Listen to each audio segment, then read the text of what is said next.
Hello everyone, welcome back to the channel. Hope you're well. Wessam straight in there. Look at that. Barely gotten started. Wessam's in the chat. How are you, Wessam? Hope you're all good.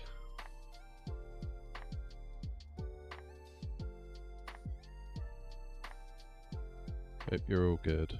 Right.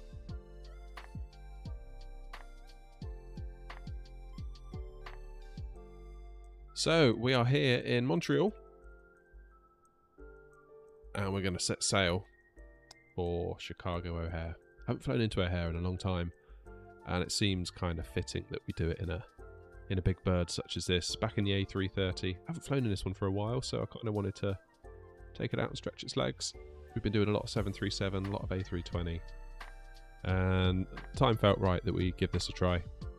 Especially as we've got the Aerosoft A330. Probably not too far away. Hence the poll. I'm curious. I'm going to answer the poll actually because I probably am going to buy it. There we go.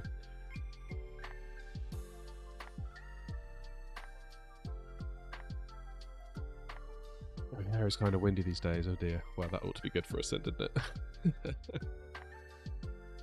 Right, let's jump in and see if I can remember how to fire this thing up.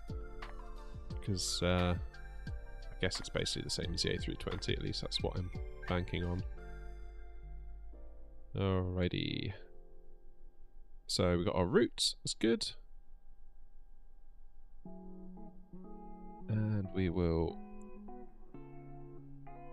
set our fuel. That should be enough to get us there, and the payload. Voila. Very good. Right, let's see if we can get this thing started.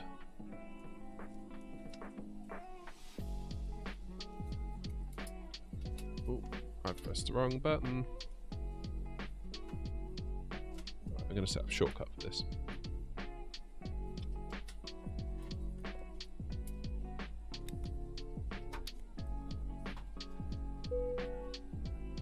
Ladies and gentlemen from the flight deck, on behalf of myself, your captain, the first officer, and cabin crew, I'd like to take this time to welcome you aboard our flight. We're just wrapping up some paperwork up front here and waiting to see the final numbers from the ground crew, then we'll be on our way. Flight attendants will be coming through the cabin shortly with a very important safety briefing. We do ask that you give them your full, undivided attention as they review the safety operations of this Airbus aircraft. 287 FPM. Aboard this flight. If there's anything we do to make That's this pretty flight good. more enjoyable, please don't hesitate to ask. Welcome aboard. Yeah, well, it might end up being like a double in 2.0. I tell you what, I am so glad we got that second landing coming into Dublin, because I was feeling really rubbish after that first one. I had a bad night the night before coming into LaGuardia. Coupled with that one in Dublin, I'm thinking, oh man, maybe I'm just not meant to fly this plane, you know? But then we did it. I think the main thing was doing auto throttle off at around 100 feet, as opposed to more like 1,000 or 2,000. It meant I could keep my hands on the yoke, both hands on the yoke rather, more of the time.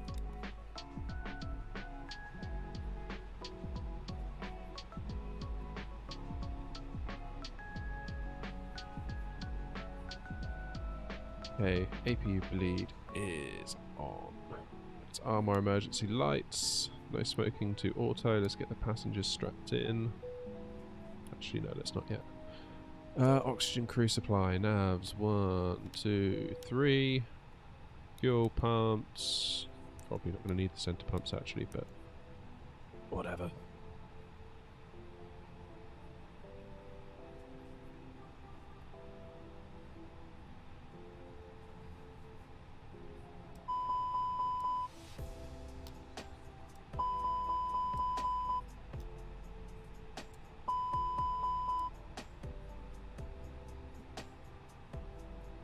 Goody. Right, so now we're running off the APU. And it's snowing out there. We're going to have to do our anti-ice today, I think, for sure, aren't we?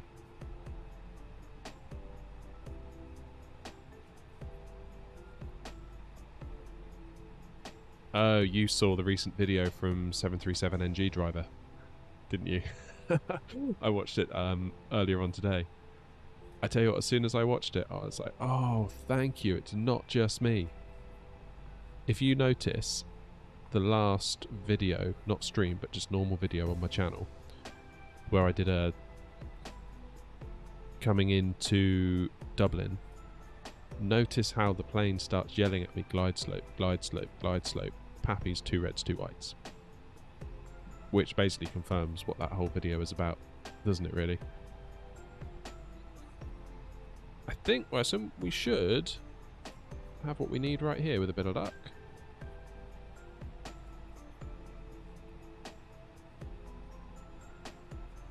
Right, let's get our flight plan pulled in.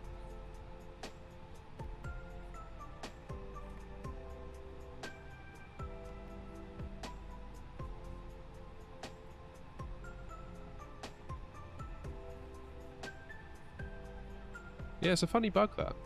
It doesn't... feels like it doesn't need to be a bug. Like, that feels like just a... maybe I'm misunderstanding the problem, but to me that feels like a recalibration of some stuff. I mean, I don't know why they don't just put the glide slope. It's almost like the glide slope, the origin of the glide slope is too far down the runway. So I don't know why they don't maybe level it with the Pappies. That would seem to fix it. Would it not?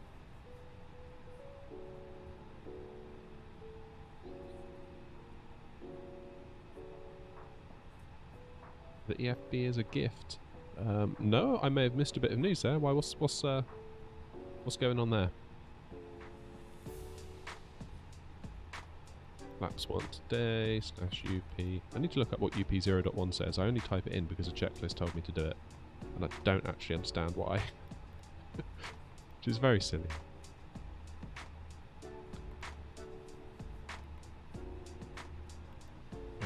Right, set my scratch pad back, please. Why is it not calculating that for me?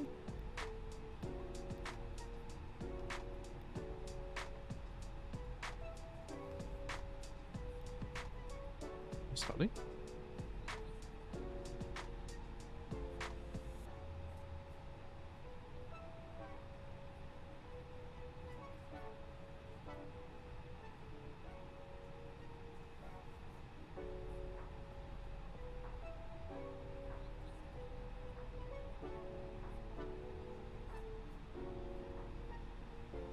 Hey Gavin, how's it going? So you're saying, when I use the A330-900 Neo with the Thrustmaster throttle and the yoke, the throttle when I take off gets to 100 feet, the throttle cuts out, the plane crashes. Have you calibrated your throttle? If you're saying you're using the Thrustmaster throttle, you're using the Airbus one? Because I have the same one here.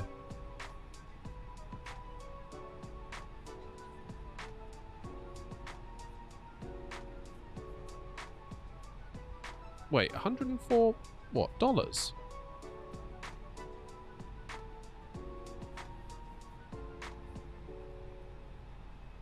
Yeah, okay, so I have the Airbus throttles too, Gavin, and they seem fine for me, but you do need to make sure... where is it? In the settings, is it in there? Presets? No, settings... Where is it? Where is it? Where is it? Where is it? Aircraft options.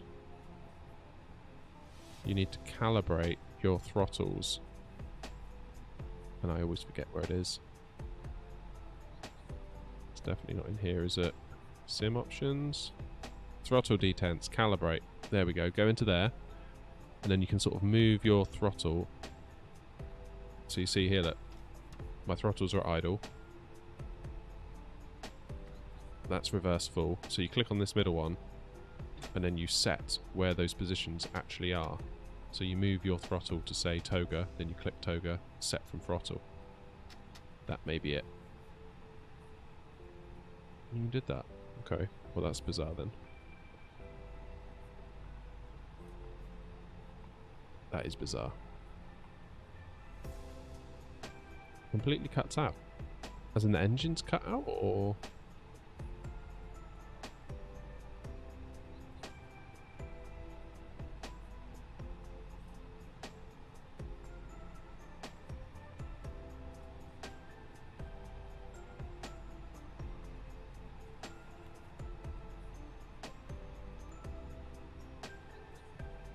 Yeah, block fuel planning's a bit weird, isn't it? I don't know why it's done that.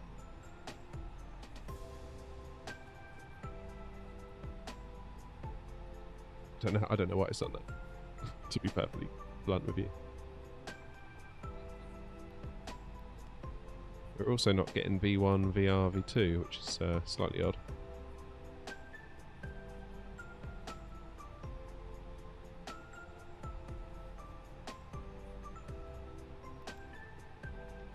Right, let's get our route sorted anyway. Departure, runway 06 right. Yes, it is 06 right.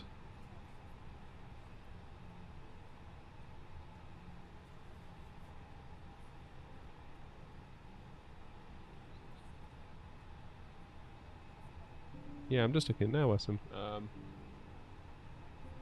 Block fuel's 20,000 kilograms. But then what is that value? Is that value represented in kilograms?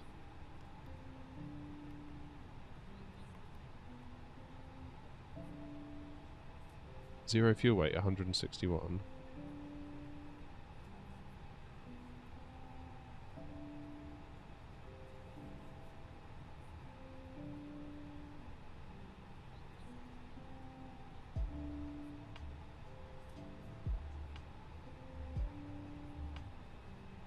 I think it defaults to kilos. That is really weird, isn't it? So if I go to fuel, that would add up, isn't it? That's basically what, 15,000 plus another 6 in each. I've got the right amount of fuel in it, so why has it done that? Can we clear this, I wonder?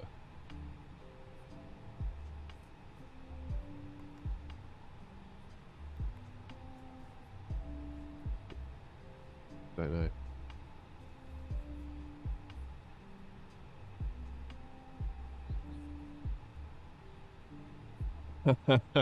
Oh, was it a bit like that, Matthew, was it? So the block fuel in here, that is represented as kilograms, so I could type in 20,000 into here, right?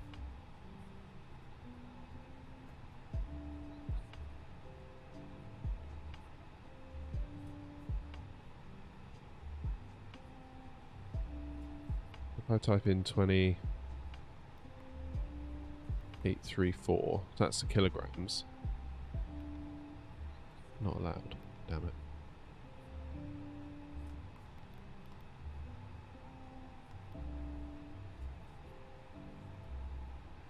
Why has it done that? Then it doesn't have anything here. Look at all this. This is all wrong as well.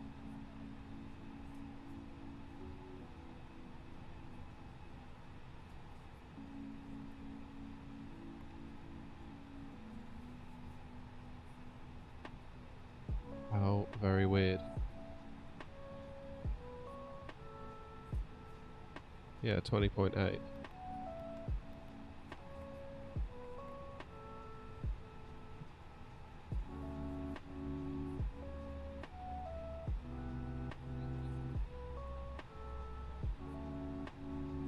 Zero fuel weight I've got as 181 rather than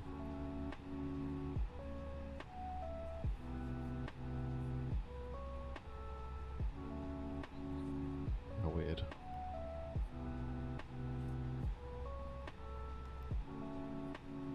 At least that'll calculate now.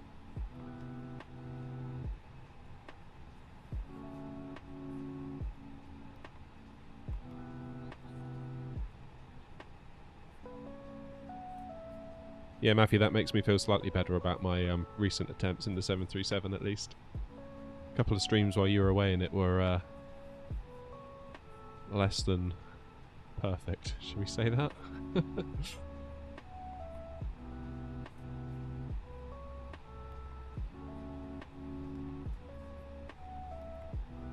Right, let's have a look.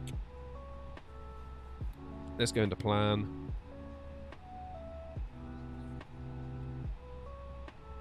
Estimated zero fuel weight from SimBrief is 169,834. So it's not a million miles off. We'll go back and correct that in a few moments. Right, so this is our route out. Runway 06 right, and we start obviously moving to the west. Going into Chicago.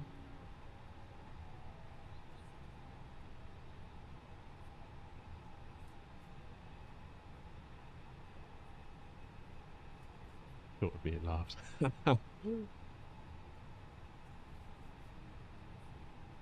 Yeah, because I never do landings like that. Right, guys. 27C. Oh, gone past it. There we go. Harry, you're too kind.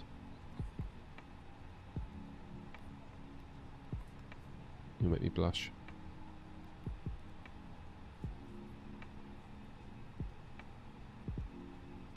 Okay, let's see where this takes us. So, once again, out of here. Bump, bump, bump. Ooh. Well, that is an unusual way in.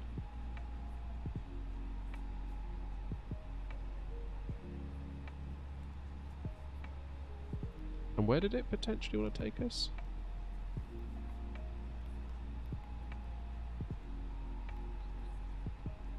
(27C).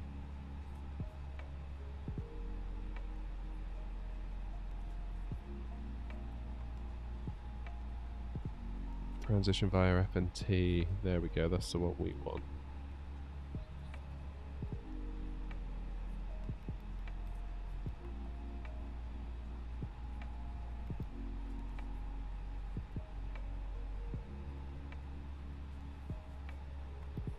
See if that makes life any better for us.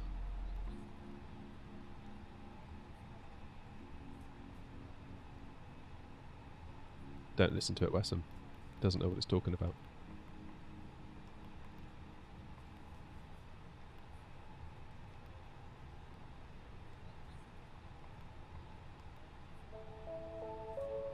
That's really weird why it would take us out all the way over here. I guess we could do a little loop at the airfield. Should we do, let's go sightseeing tonight. Let's do it. We're not on VATSIM. We can do what we want. We'll get to here. We'll disconnect. And we'll do a little loop at the airfield. Take in the views and come back. That's the plan. I've decided. That's what we're doing. We can do whatever we want.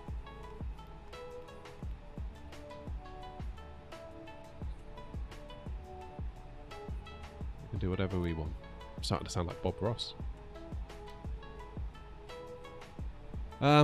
Right, local pressure. Let's see if we can get things moving here.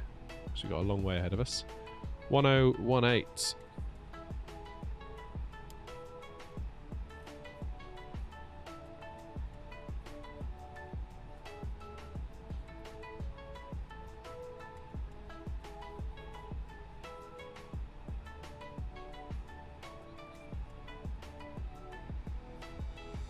Will I get the Aerosoft A330? I think I might do, depending on the price.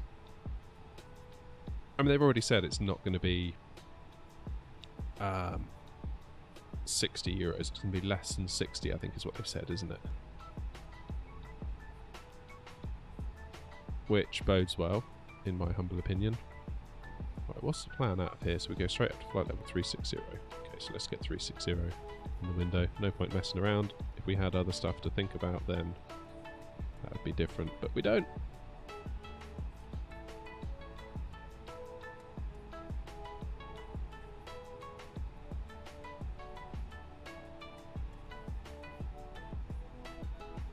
Let's get our nav and logo light on, shall we?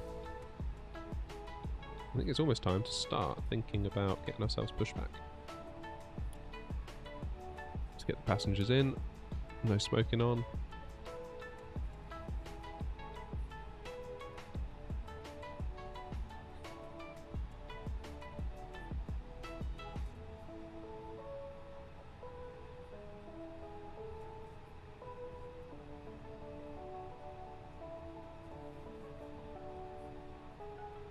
Let's brighten these screens up.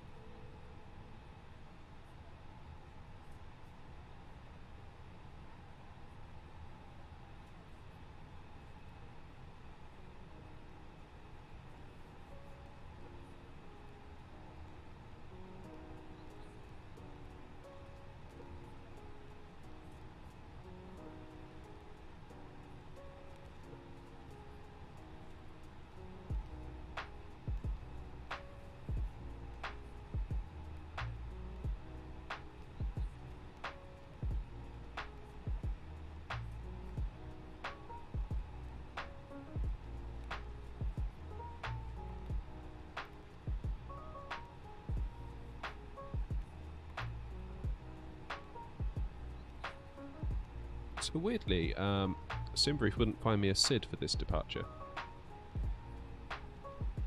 I'm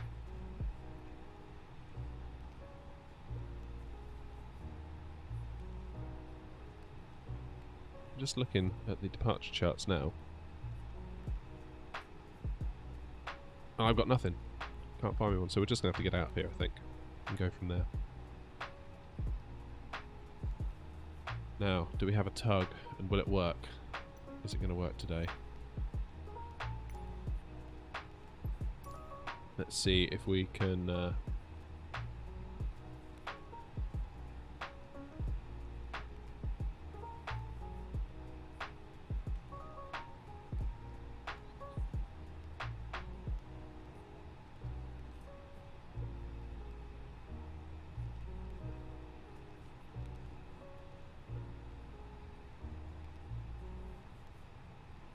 Oh no, I've broken it. This is so finicky.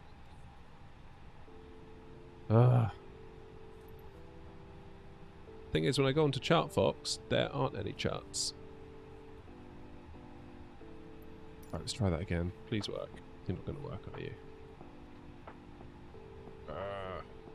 So annoying.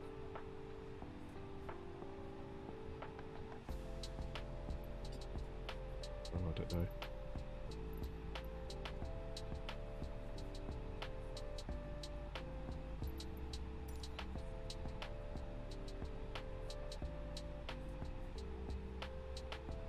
Backspace.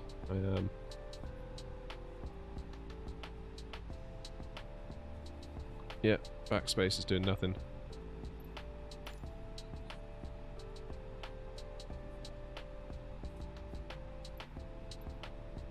Oh, never mind. Never mind. We can probably do it on here, can't we? Albeit badly.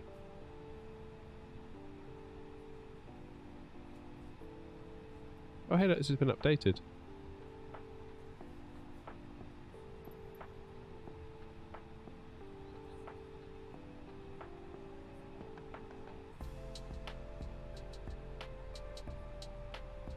What do I think? Go for the Phoenix or the Aerosoft? Well, they're two very different aeroplanes, really.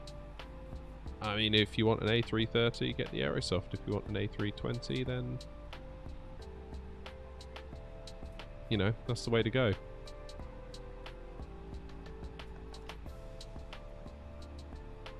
Right, so the plan is we're going to push back and get ourselves facing over there.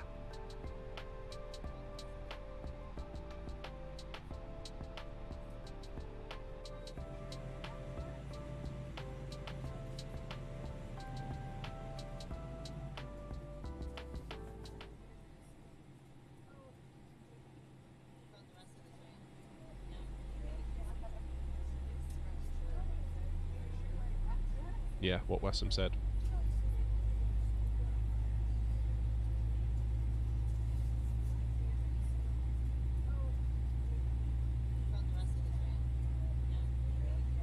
Are we even moving? We're not, are we?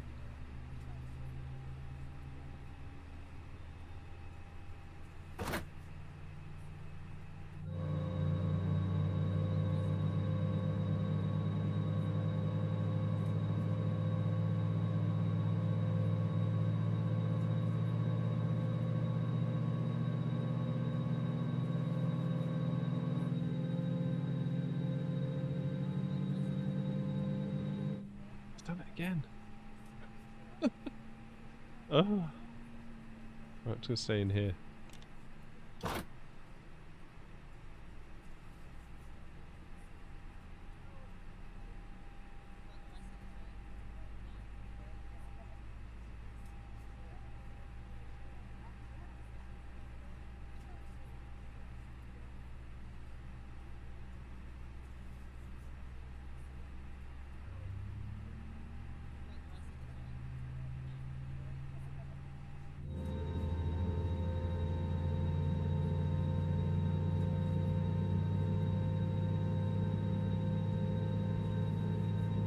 What mods do I use? Nothing really besides the planes that we use. Just buy the planes. I used Sim Toolkit Pro and that pushback tool that just completely failed on us. I might buy a GSX.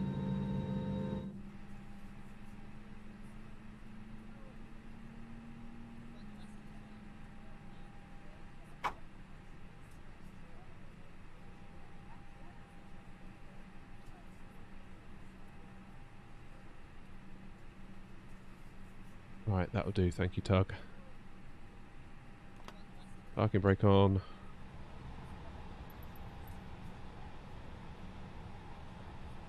Have I seen any ground textures by HeySim? No, but it's funny you say that. I was looking at buying Rex the other day. And then I started looking at the other one. What's the other one called? I can't remember.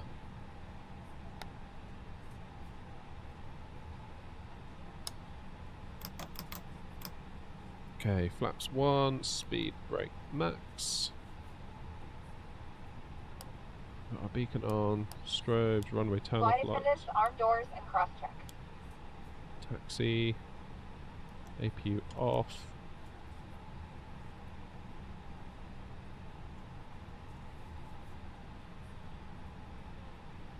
Oh, it's free. Okay, well I definitely will look at that then, because I very nearly bought Rex just the other day. Right, let's see if we can find this runway, shall we? Once again, we'd like to welcome you on board. Your safety is our top priority, so we appreciate a few minutes of your attention while we demonstrate the safety features of this aircraft. You can follow along with the safety information card in your seat back pocket. Whoa, you forget how heavy this plane is. The rudder pedals do not behave the same. Wow. Okay, I think we need to go around to the left, otherwise we'll end up in that cul-de-sac down there.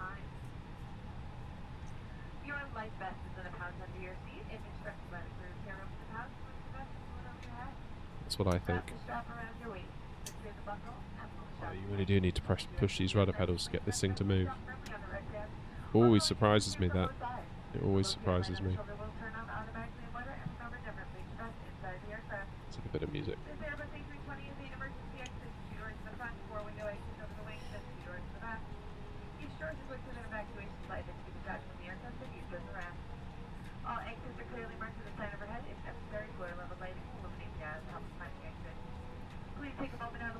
This A330 Neo is really amazing, given that it hasn't cost me a penny.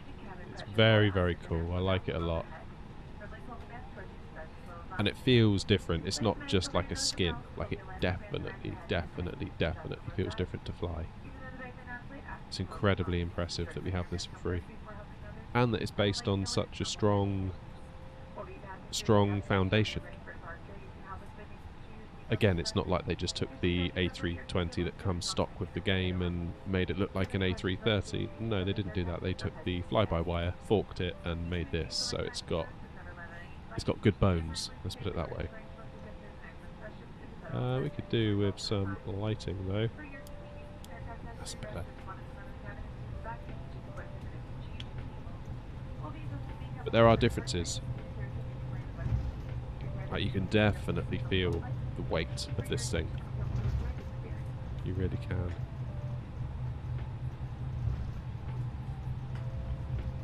Compared to the A320. The A320 is a lot nimbler on its feet, especially during taxi.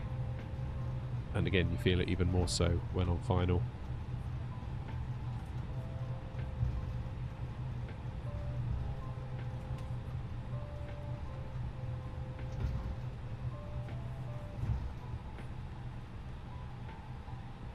Right, how do we get to runway 06? Let's okay,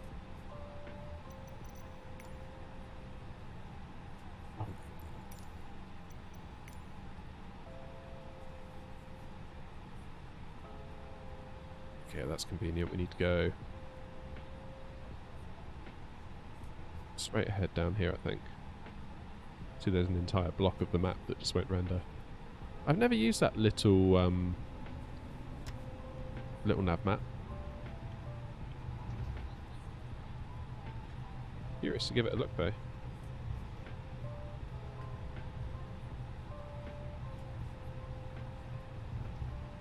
Not quite, Wesson. We'll hold short and deal with that.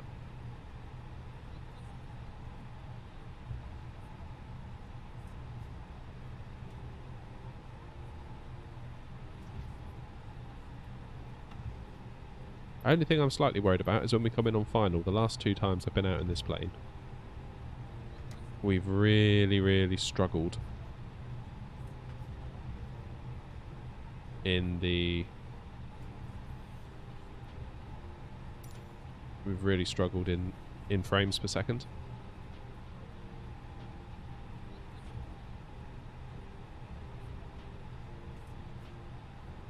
06 right, here we are.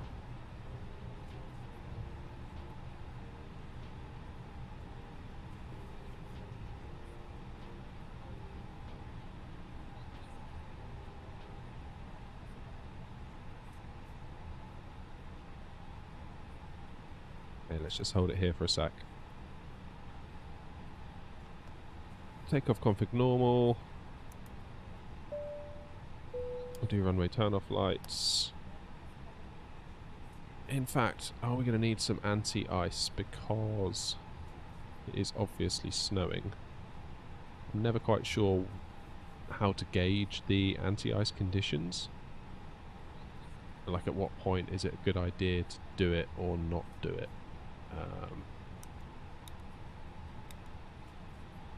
We'll do the probing window heat as well. Let's give that a go. And turn on predictive wind shear. Lock the doors.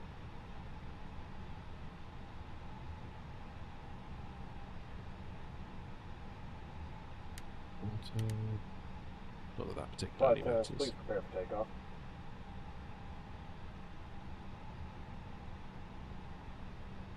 Right, let's go out and get gone, shall we? Crank the volume up a touch, just because we're gonna take off.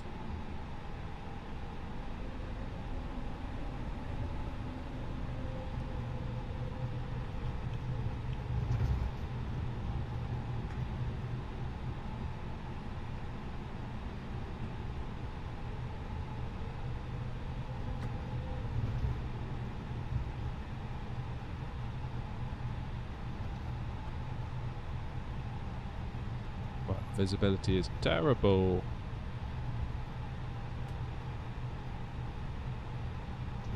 If it doesn't clear up, it may have to be an auto land into Chicago. Why is it saying cabin check?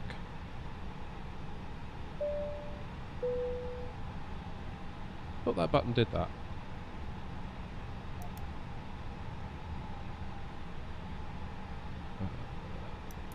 That one? Yes. Right, we are good. Let's, there's our map. But as we're about to take off, put on the yoke cam. Hi guys. Right. Let's go and see what Chicago, the Windy City, has to say for us.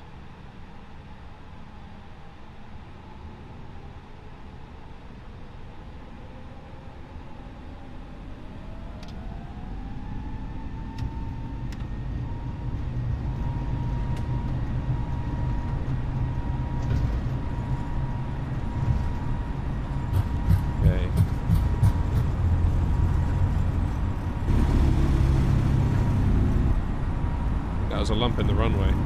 Let's go.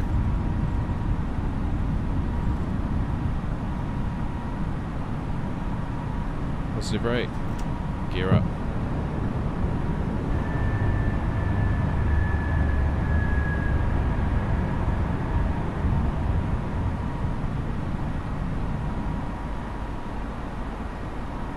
This visibility is dreadful. Let's see if we can hand fly the first little bit, shall we?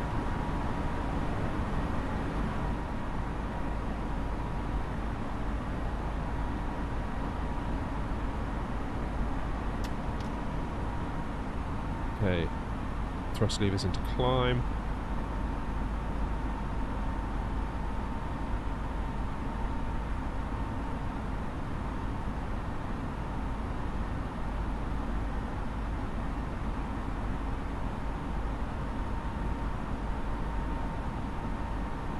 Just following those flight directors despite the fact we cannot see a damn thing out the window.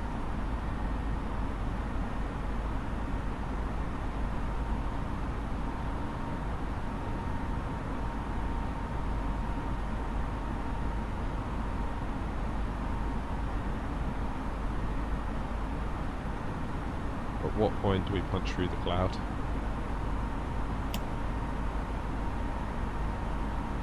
Okay, that wasn't too badly followed, all things considered.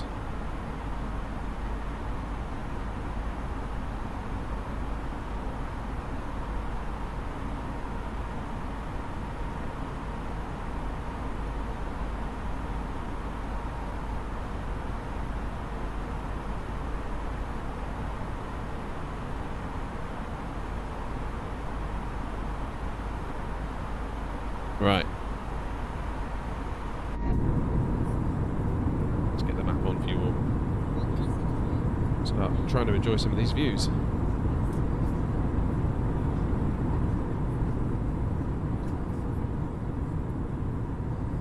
Can you help me out, by the way? Is the mix of my mic and the engine noise okay? If I set it about there, is that right? Because I have to offset my headphones. I have to make my headphones quieter than what is actually coming through them, otherwise I get deafened. Oh, here we go. Here's some cloud. Look at that. Straight through that cloud. Blue sky. Love it. Looking at the levels in my streaming software, it would seem to be okay. I can't make the mic any louder, but I can make the other stuff lower. So if you feel the game needs to be lower, please let me know in the chat and we'll adjust that, and then I can save the preset so it's right every time.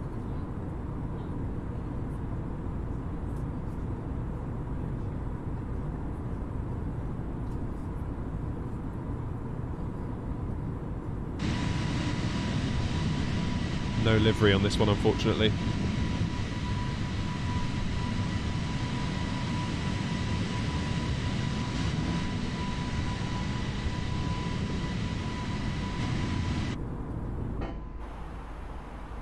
Okay, that's looking good.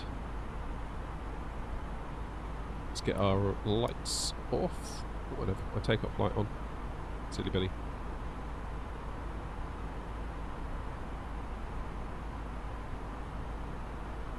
Also, what I never did was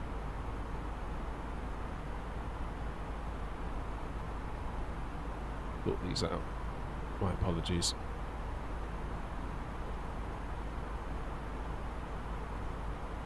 Good. Go on my next door monitor. I can keep an eye on the plane and what it's doing.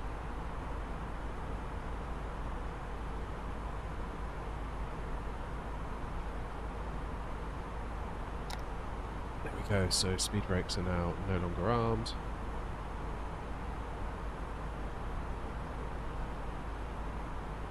We've got anti-ice, wing anti-ice.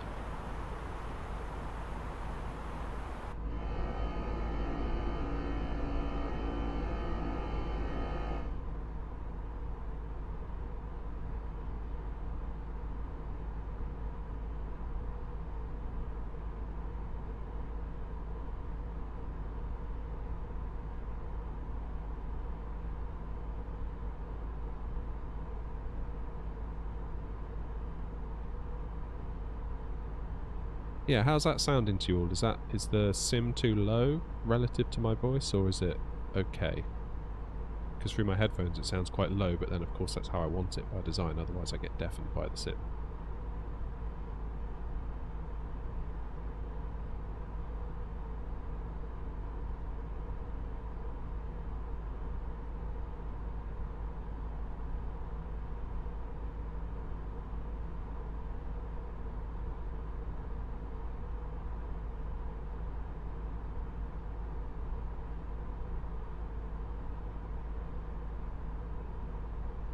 Sim volume's a little low, okay.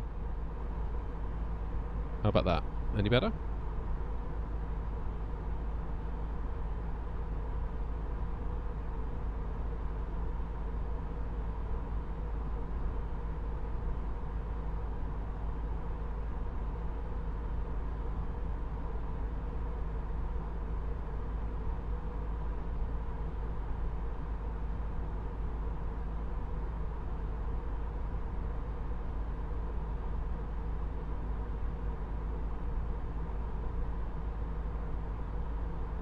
Perfect, thank you. Thank you for helping with that. I'm always never quite sure if I'm loud enough or if I'm too quiet or, you know.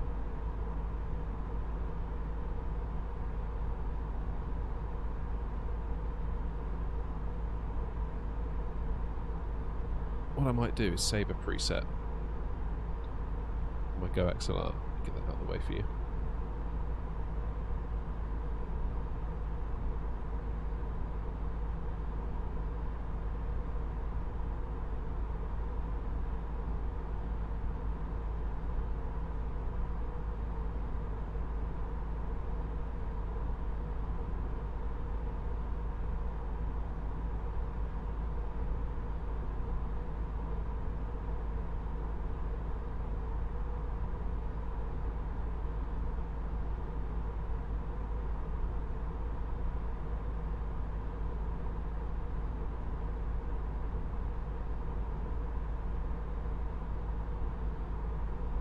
Altitude today is 360, I believe, Harry. Alright, if you're still in the mood for helping out, what about with music?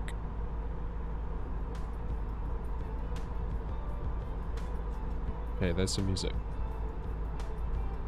So keep in mind, the sim audio is now set to be okay relative to my voice. Where does the music need to go, up or down?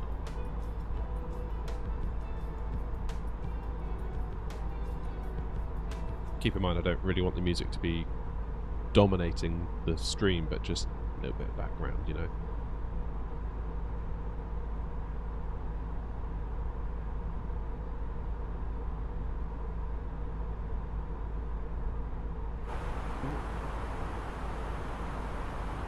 I did not go to standard pressure. I did now.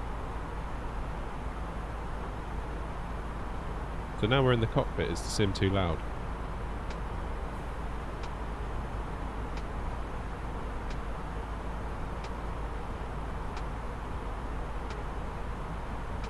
Yeah, 36,000 there, Harry.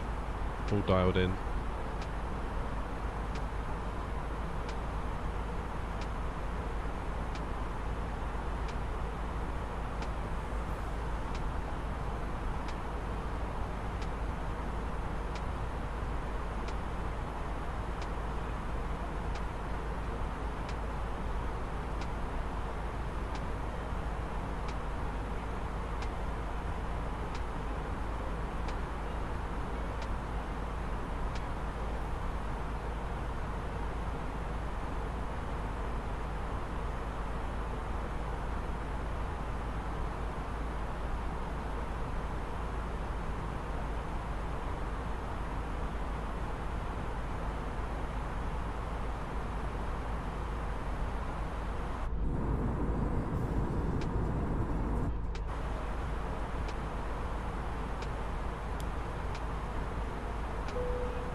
Go on then, Harry.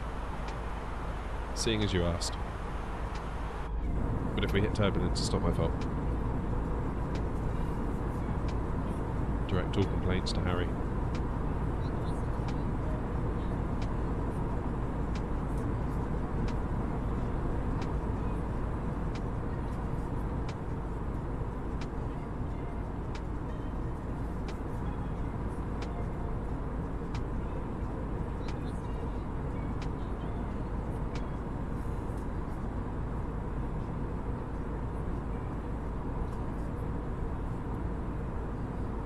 How's that pole looking? Let's have a look.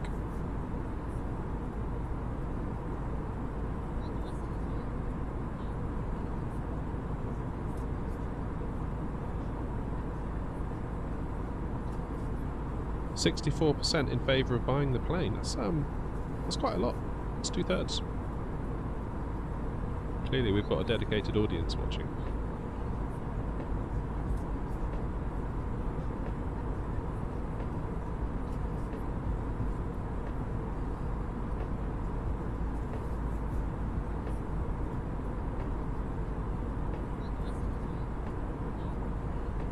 I wonder what the difference is between those that play on PC versus console regarding how many console players would buy the PMDG.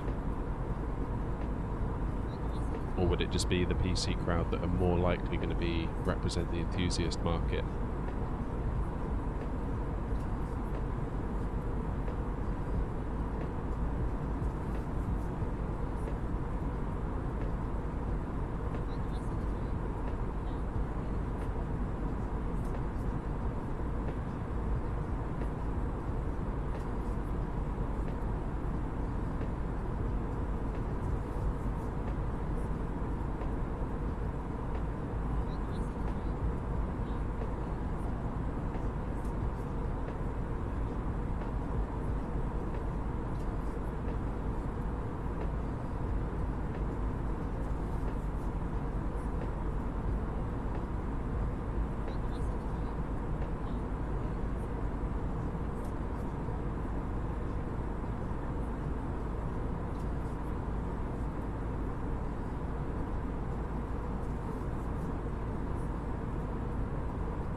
Yeah, it's full of cloud today.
Right, Harry, you're in charge. I need to pop into the house real quick.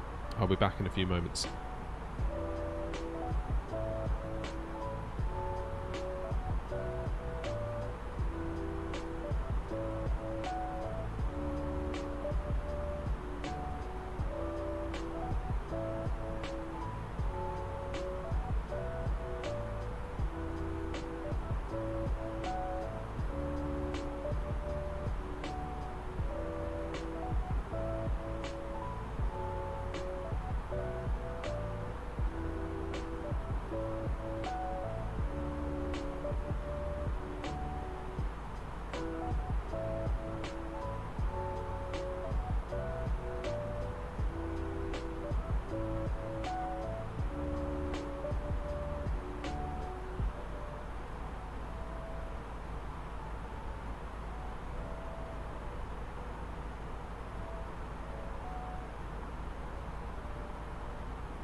Good job, Harry. I knew you could do it.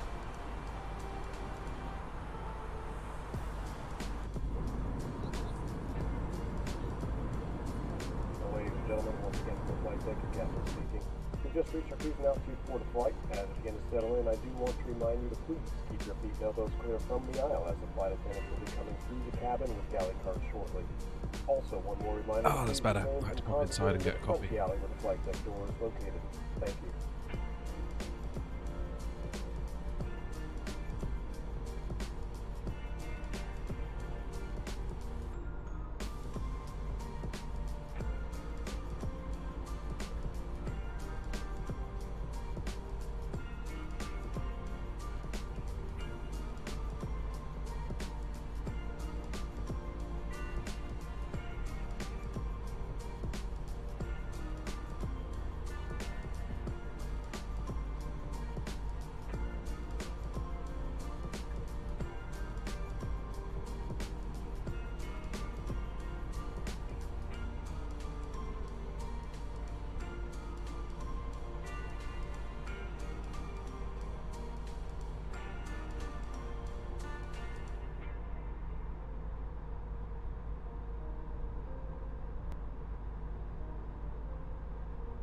A little bit windy up here, eh?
Right, I think that's a fairly good balance for the stream audio.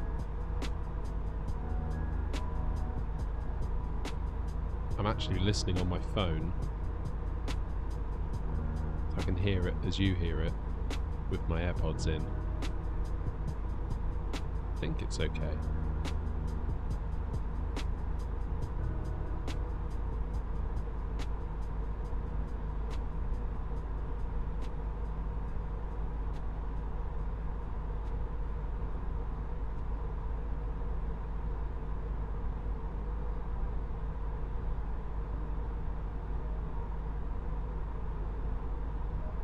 But at least it's okay in this view. Let's go into the cockpit.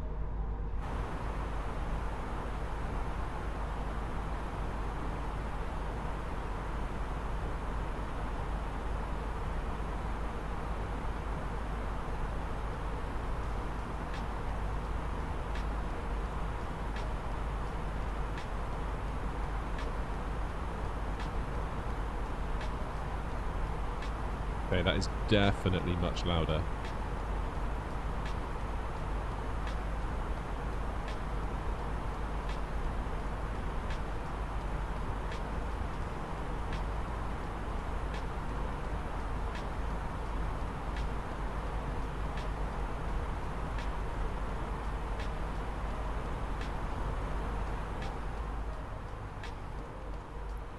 Okay, let's turn it down a little bit.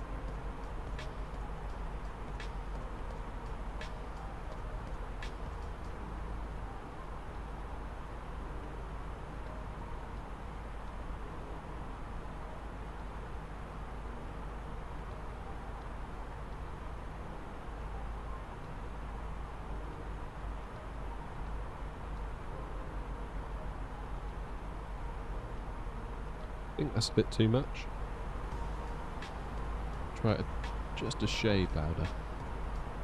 Just a shade.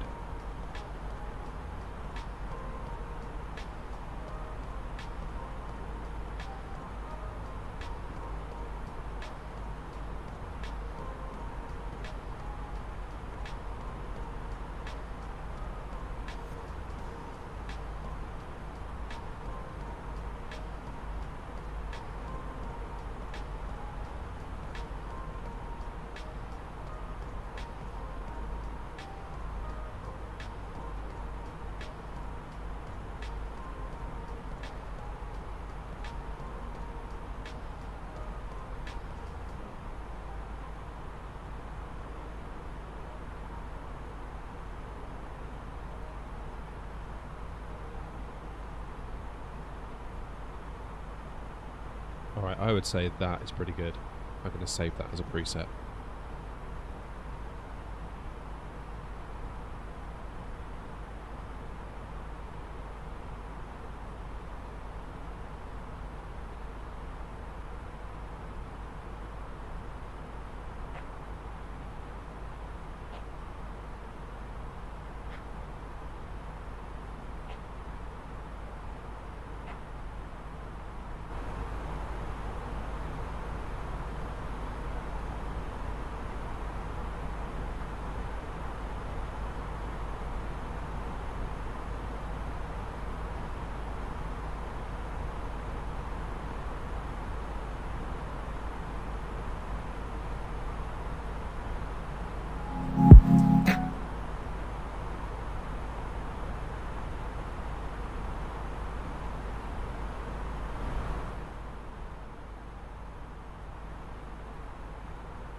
Sorry about this, folks. I am playing with audio a little bit here.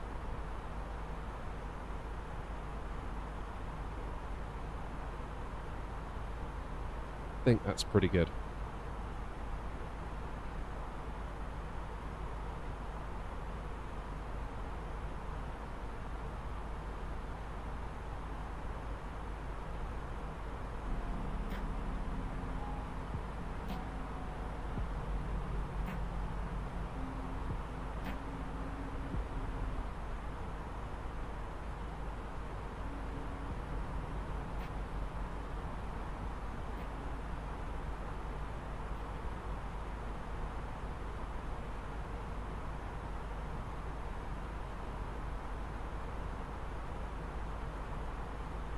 Nice. Happy with that.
So according to this, we've only got an hour to go, which... I don't know. I'm not sure it'll be an hour. It'll be more than an hour. Purely based on our route, which we'll take one more look at. So we'll put this into plan.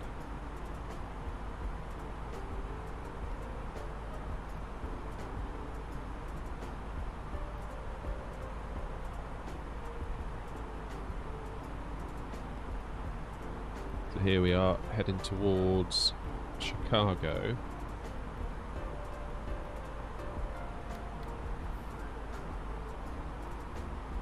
And as you can see here,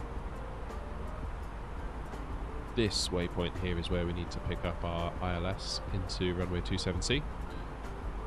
And it's bringing us all the way down here over this way. So what I say we do is, when we reach our final waypoint and the plane just then follows that heading indefinitely, we'll take control.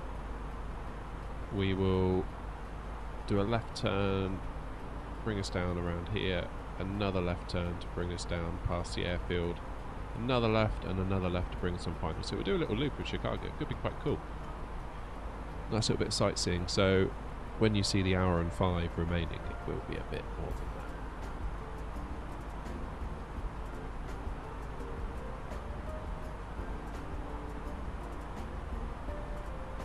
Okay, so it's saying ice not detected, so we could probably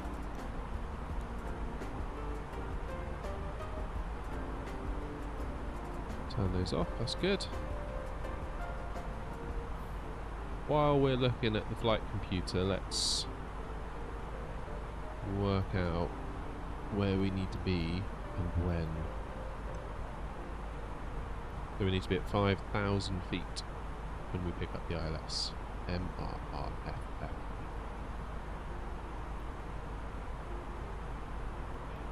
MRRFF. Put that into there. That gives us 488 miles. Now that is as the crow flies. That doesn't take into account the track we're going to take for our route. So this isn't entirely accurate. However, 536 miles to the runway. And it is 14 miles out. So 520, so whatever this is minus 14, so 520 miles. So if we use our performance calculator, we are at flight level 360. And we want to get down to 5,000 feet. And it'd be nice to do it at 2,000 feet a minute. We need 84 miles. So bottom line, when this says about 100, that's probably about the time to start looking at that.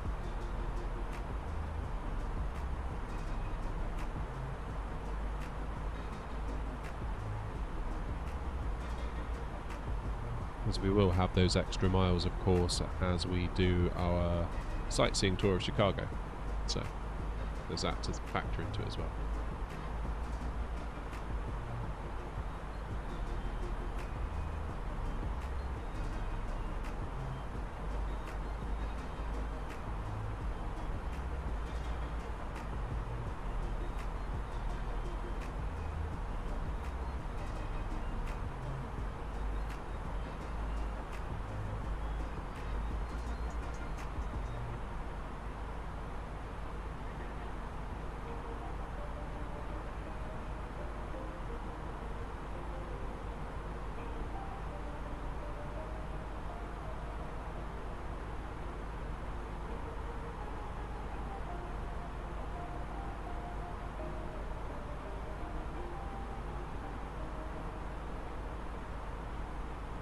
Let's have a quick look to check on wind conditions, see what we're in for when we get into Chicago. Please don't be much wind. Oh no. 17 knots of it. But we're coming in on runway 25. No, 27. Therefore we can reasonably expect the runway to be at 270 degrees, so it's only a 20 degree difference. But we are in a big old plane that I haven't flown in a while. Well, let's hope it dies down, shall we, before we get there?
my phone has died for the second time today.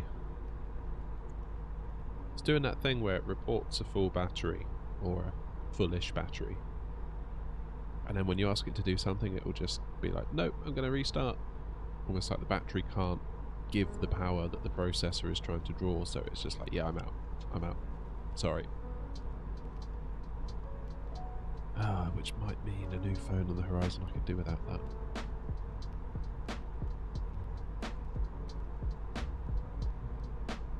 Can't complain. I mean, the phone I have now is an iPhone 10. Really hasn't done me bad, considering I bought it when it came out.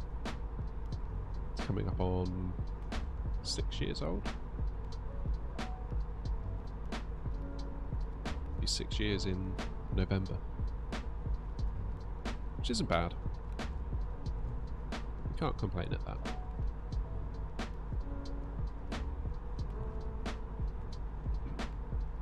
It's really bizarre because it used to be that I always had to have like the newest phone, the latest phone every 2 years. It used, you know, when you go on a contract with a network operator, it's generally a 2-year contract, and when your 2 years is up, they're dangling the carrot with the new phone.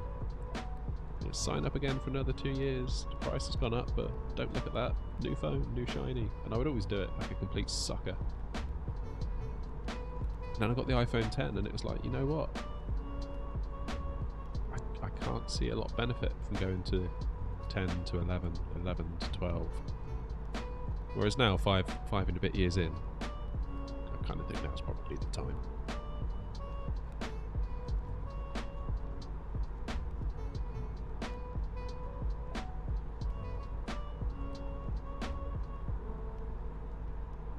Not sure what to get, that's the thing. Taking my eye off the ball with phones. I used to be so into it. I mean, I used to do iPhone app development. I was so into it. I could tell you everything about every iPhone, how they all differed.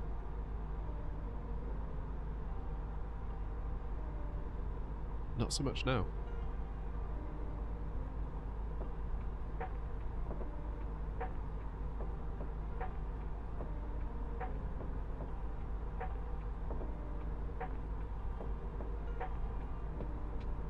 It's almost like they've reached a point where they're just not as exciting as they used to be. If you sort of track my journey through iPhones, I started on an iPhone 3G, which in itself was amazing because I'd never had anything like that before. It'd always been like Nokia kind of candy bar style phones. Then this iPhone came out and I was like, oh my goodness. Then the iPhone 4 came out. And I got that, and of course they did the retina screen, the camera was a bit better, the whole body was different, albeit the antenna issues. Then came the iPhone 5, even bigger screen, even better camera. And all the while the operating system was evolving, and you'd get things like copy and paste. That was a huge deal, because when you didn't have it before, it's a huge deal to get those things, whereas now it's just like, of course it does that. That's like table stakes. Then the iPhone 6 Plus came out.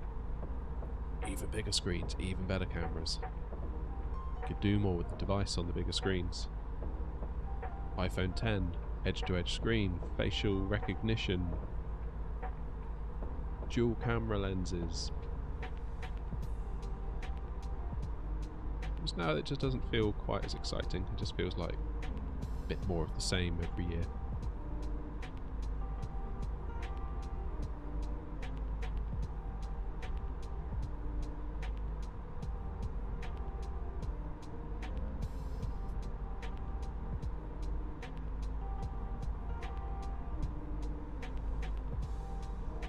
So I don't know if this weather report is correct, but the plane is reporting we have a 145 knot headwind.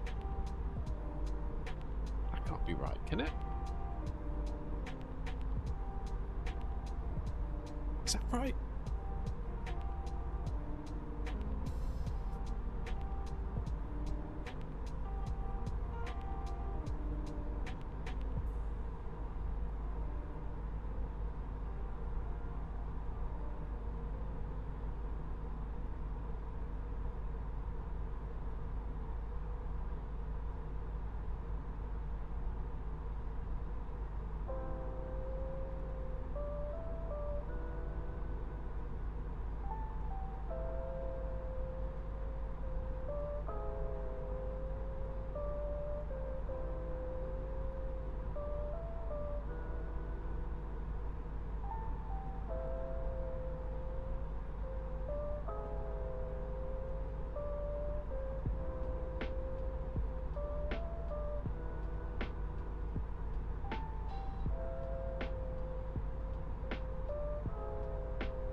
Since when did the engines have animations?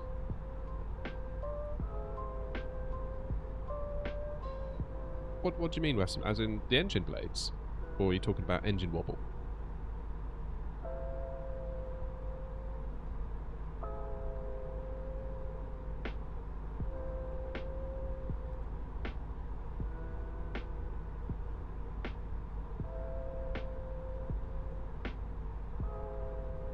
Yeah, I don't know. I noticed that a little while ago.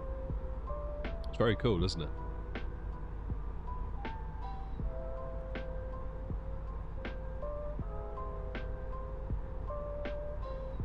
Lovely little detail, that. Really, really nice. I'm going to say, if you mean the fan blades, I think that's been there forever.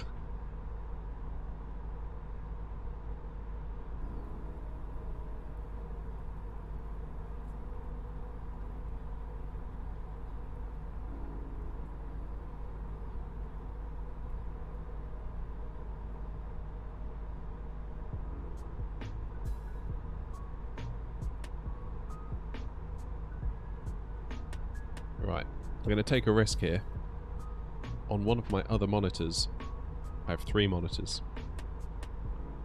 The one that we're using the sim on, another one vertical that I have YouTube chat on, and another one that is just, it's just got a load of windows on it. I also have my PS5 plugged into that one. I'm going to see if I can switch inputs because I need to set an update going.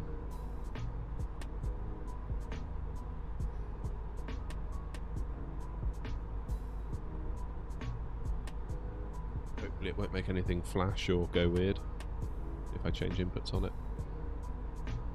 Happy days it hasn't. Apparently there's a big update for Gran Turismo 7 and I must have it. So I'm going to set that downloading while we stream.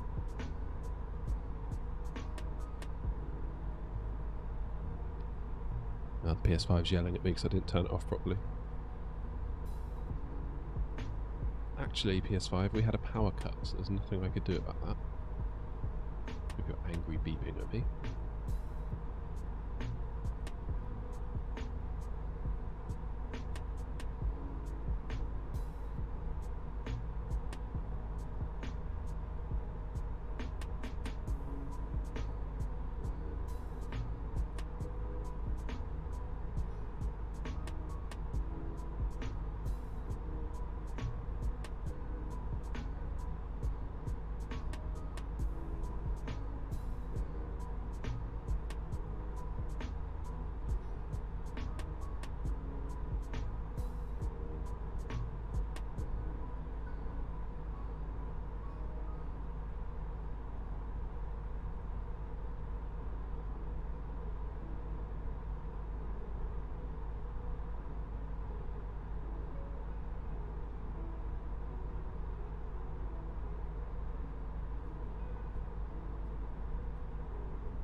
Oh, that's a big sale on the PlayStation at the moment. This is dangerous. That is dangerous. F122, 70% off. That clearly sold well then. Or am I just being cynical? Goat Simulator 3, only 20% off. People clearly love that. No need to discount that one much. No need whatsoever.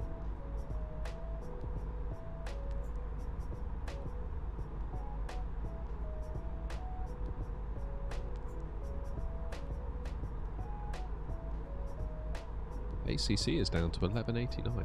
That's a good price. Do we have any racing sims in the chat? Racing sim fans in the chat?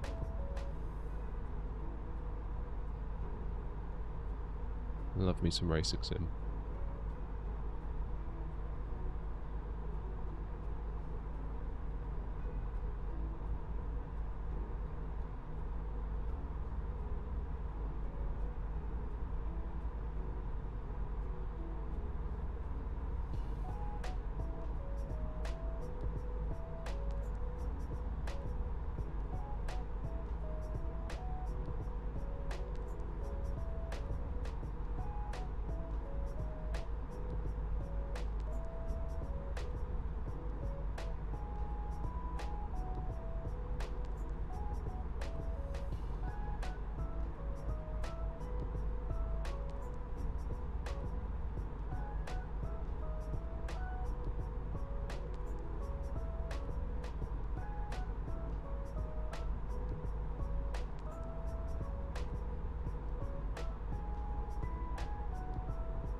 Hey Indy, how's it going?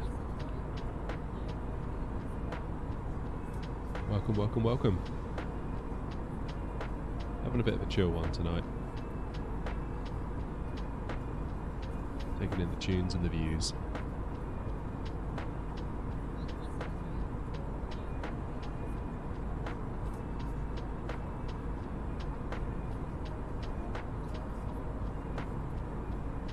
I'm still not convinced by that wind.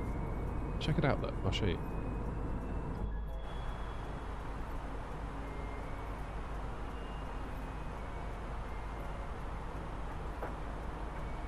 The ND, 134 knots. No Indy, no custom livery on this one tonight, unfortunately. I do have the Blender files, and I have tried, but for whatever reason I hit a brick wall with them.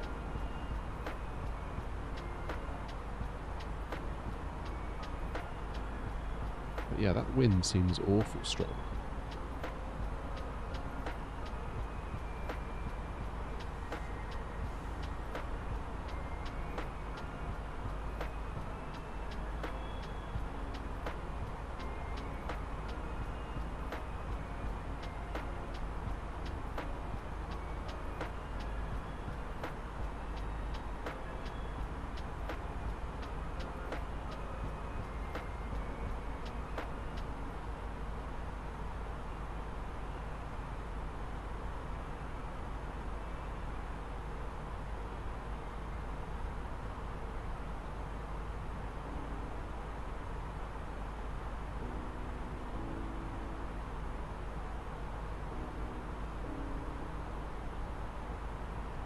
Didn't enable CSTR. Can you remind me what that is?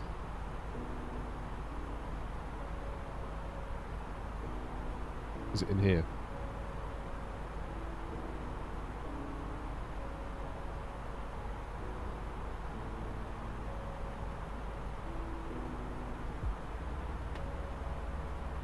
That screen that out.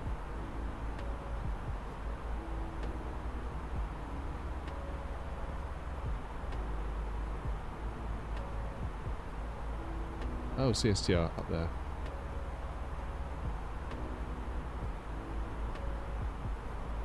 So what does that do exactly? Can't say I'm overly familiar with that.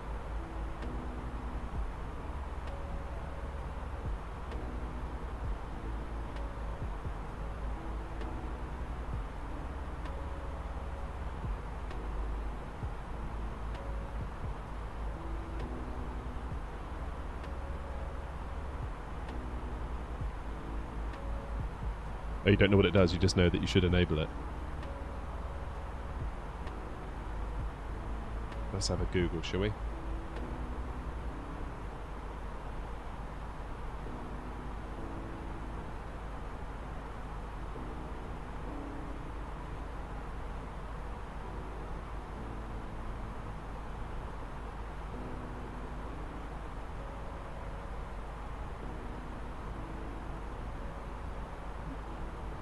Oh, that it's constraints, of course. So it shows altitude and speed restrictions at various waypoints on the ND. That's all it is.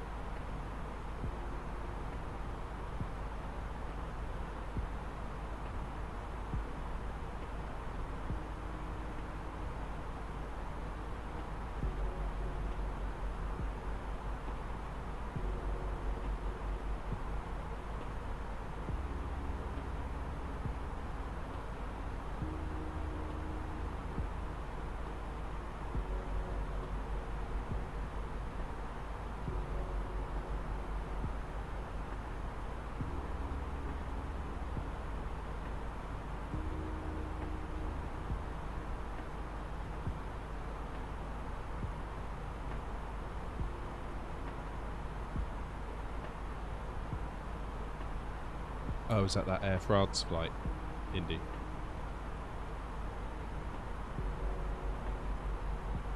Yeah, that's sad.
I need to go and put my air system on. It's roasting in here now. I'll be back in a sec.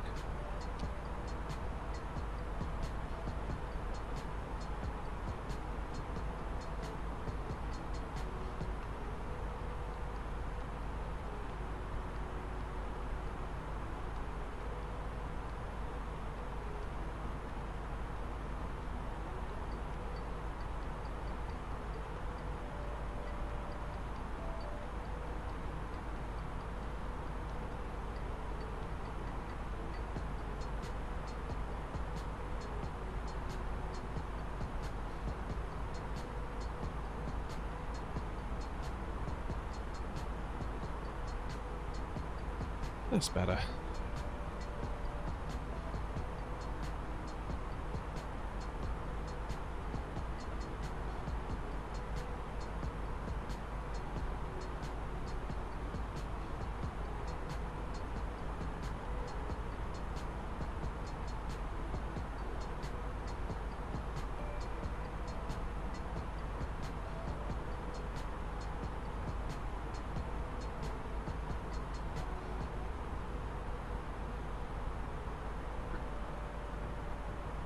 Right, let's see what that weather's doing in Chicago, because we're starting to get a bit nearer.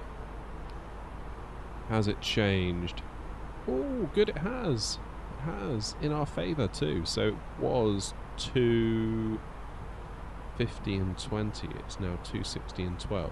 Given that we're landing on runway 27, that means the angle of the wind has decreased by 10 degrees, so it's nearer to a headwind than it was, only 10 degrees off instead of 20. It's 12 knots instead of 20, so that's good news. Especially as I haven't flown this one in a little while. So a nice easy approach would be appreciated.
So what are we now? 277 miles away.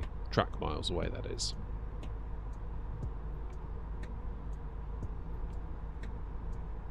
So we've got some, just finished a lake, got some land, and then another lake. And then that basically brings us into Chicago.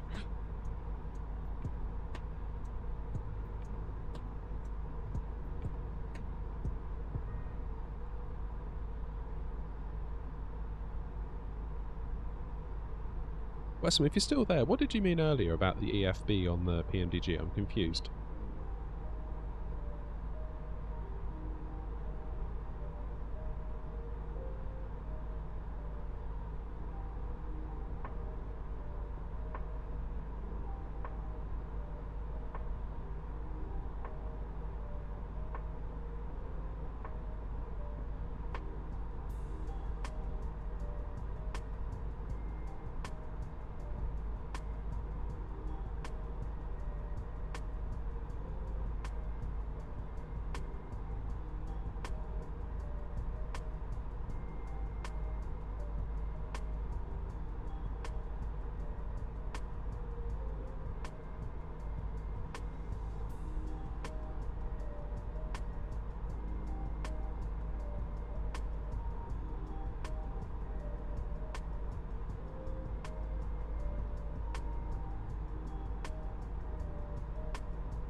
Hey Harry, welcome back.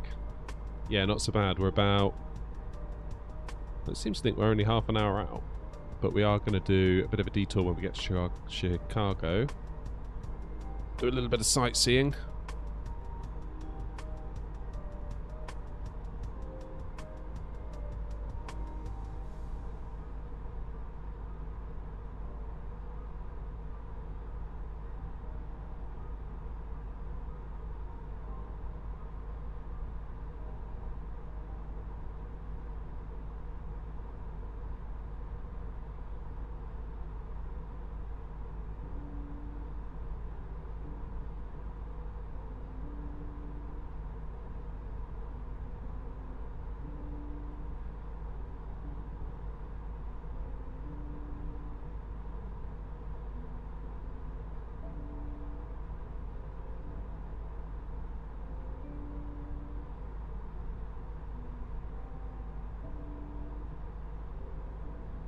So we're about 150 miles away from top of descent.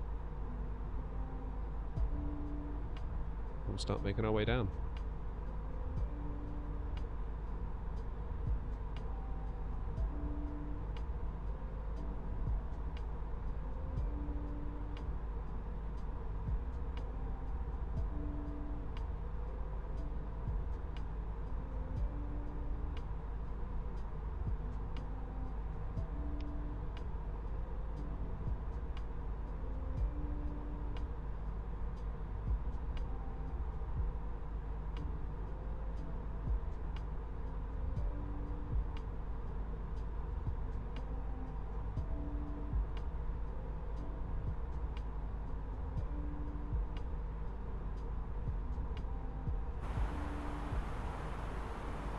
Check in up here.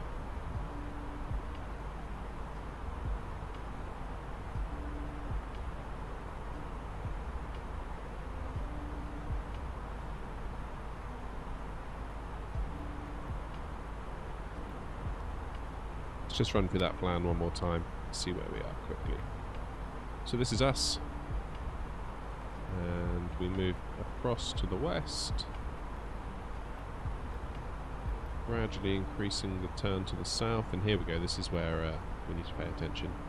So we come in this way and we decel here, and this is our last waypoint, and from here the plane will just carry on and on and on and on and on until we tell it to do something. So at this point, I think what the plan will be, we'll do a left turn, start heading down towards the south, come to the south of the airfield, another left turn to bring us alongside it, another left turn to bring us up, another left turn to bring us in on final, and that way we get to do like a little loop of Chicago. You paid the airfare, well done Harry. I knew you would. You can't say fairer than that, can you? It's free after all.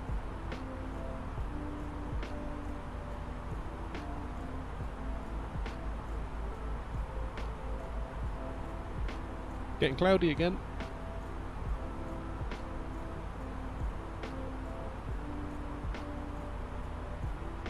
Curious to see what the weather situation is going to be like on the ground. Hopefully it's not another LaGuardia. That was unbelievable. I thought to myself, let's do a nice flight, a nice shortish flight, Dulles to New York. Get some great views of New York on the way in, and it was completely cloudy. We had zero visibility from about 10,000 feet all the way down to 2,000 feet. How do you tip? Oh, you can't, Harry. Can't at the moment. I am not eligible for YouTube partner. We're working on it though, we're getting there. You need 1,000 subs and 4,000 public watch hours. And that doesn't include watch hours on YouTube Shorts, otherwise I would have done it months and months ago. Which is really annoying. I appreciate the thought though, Harry, I really do. Yeah, we're at about 3,100, 3,200 of the 4,000 watch hours that we need. So the streams count, as long as I leave the streams up as regular videos afterwards. If I pull them down, then they don't count. Hence, I leave them all up. And if I were to upload a normal video, that would count. If I upload a YouTube short, that does not count.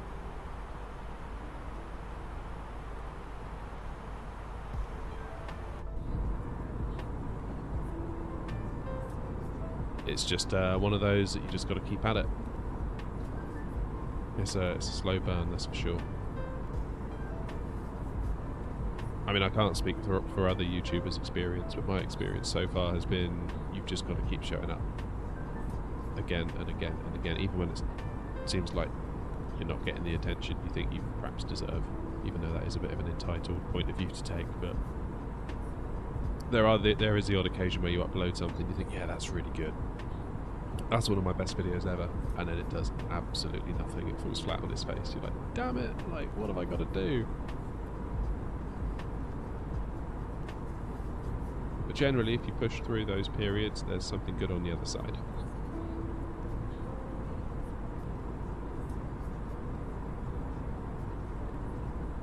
Fee for landing is to hit the sub button if you haven't already.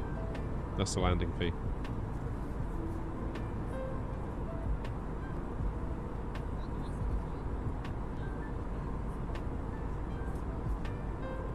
Passengers that do that get to use the jet bridge. Those that don't have to use the emergency exits over the wings.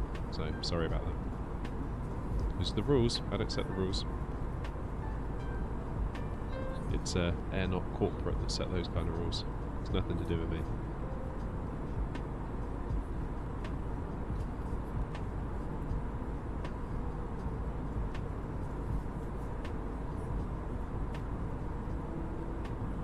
Nothing to do with me. I just fly the thing. Oh, okay, Harry, you can go. You can go on the jet bridge. You're one of our valued customers. Frequent flyer miles, all of that.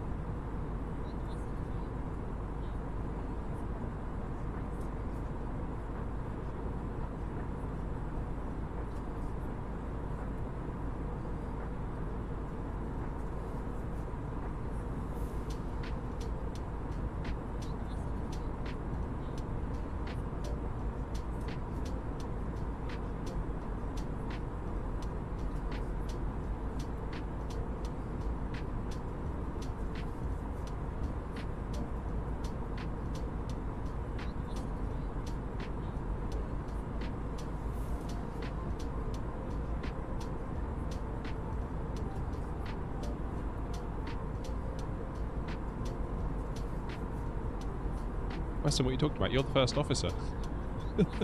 I need you flying. Can't have you sat back there sipping on drinks, you know?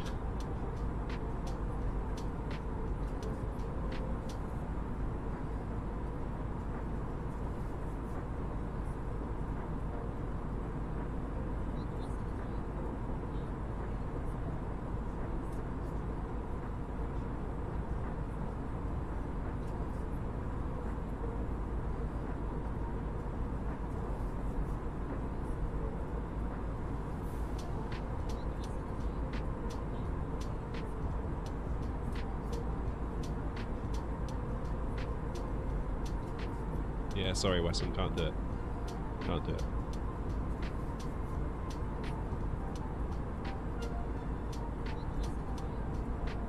Warm tap water. That's all we can do.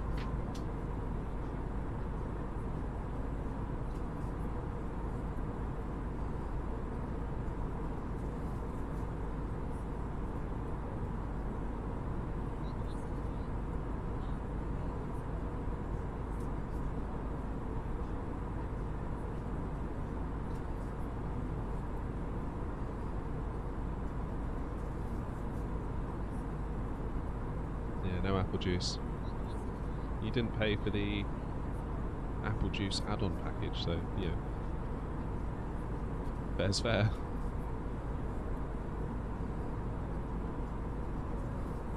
I want a cup of tea, but I can't be bothered making it, Harry.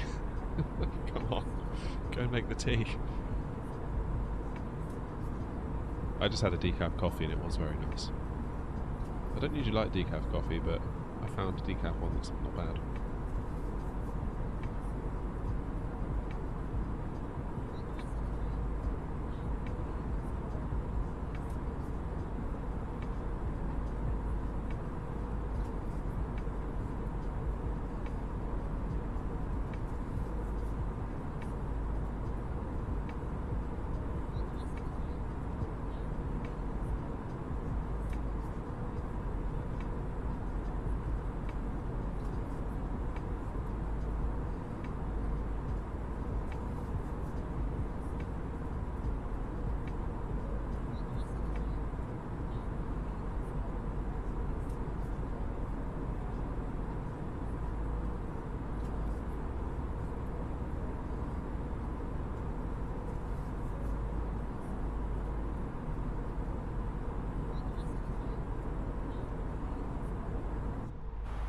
Any break in the cloud up front?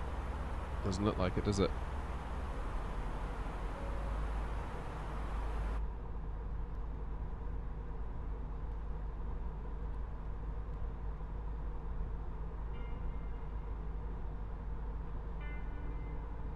I don't know where it's getting 21 minutes remaining from. That's just fundamentally wrong. Now we're talking, Harry. That's it. Right, Harry needs his cup of tea. We need 20 likes. There's only one thing for it.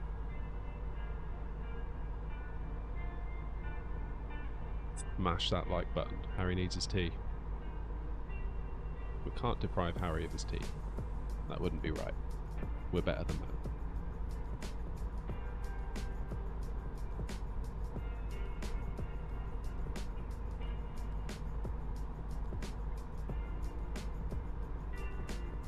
You could have a long wait, Harry. Just saying.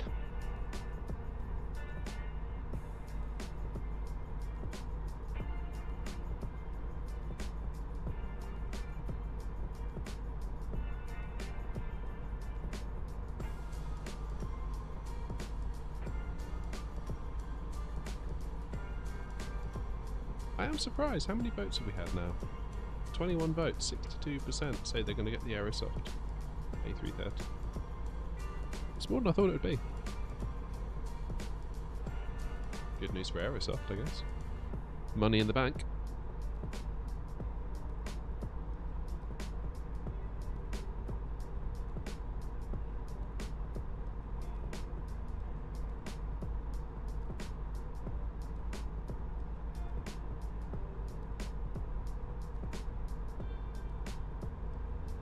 Yeah, I think I'll be interested to see where it kind of falls in terms of its study levelness and how they market it.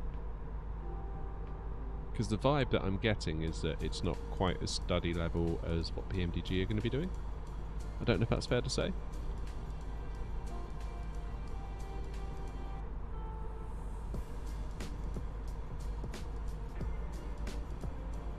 It's a weird term though, study level, isn't it? It can kind of mean anything you want it to mean in a way, because ultimately it is a...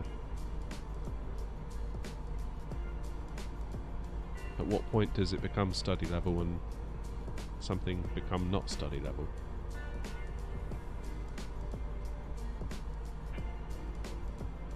Tricky one.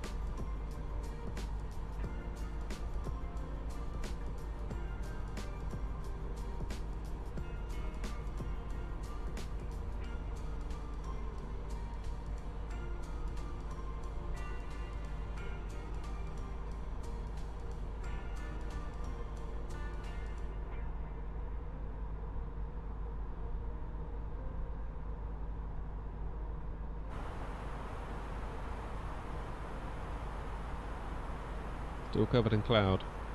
We'll be in them soon. 180 miles away from Chicago. Or Chicago, as Peter Kay tried to tell us. Ah. Literally, this is just chirped up. It wants its destination data. So let's have a quick look. How are we looking? 2-6. Oh no, the wind's picked up. Devastated. Although it's only going to be a 10 degree difference. So 1016.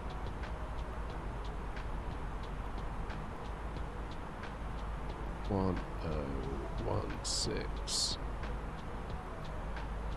Temperature 1 degree.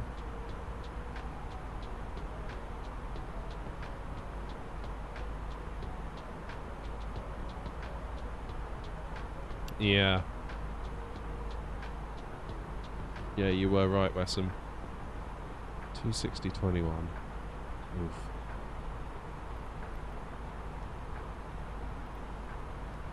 Nothing we can't handle. Yeah, right.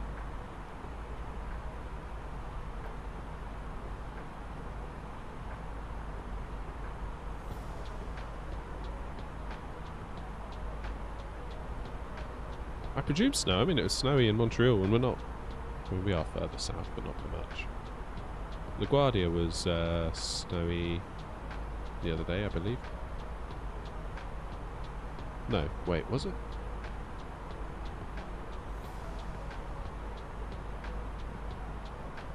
No, it may not have been actually. I may be misremembering that.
And his descent. So if we have a look,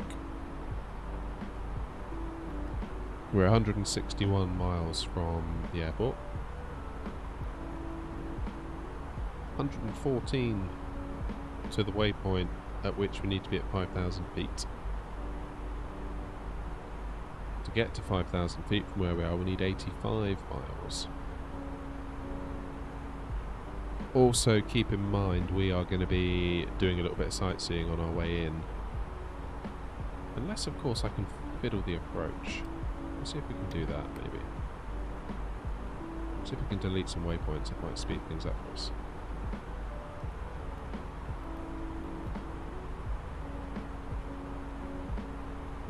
So if we were to delete this one, this one, this one, this one, and this one, could we go straight down? Maybe. I don't know, I kind of want to do the sightseeing.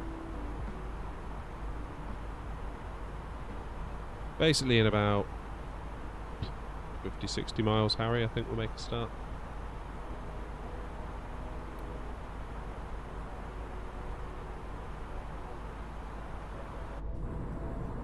That's right.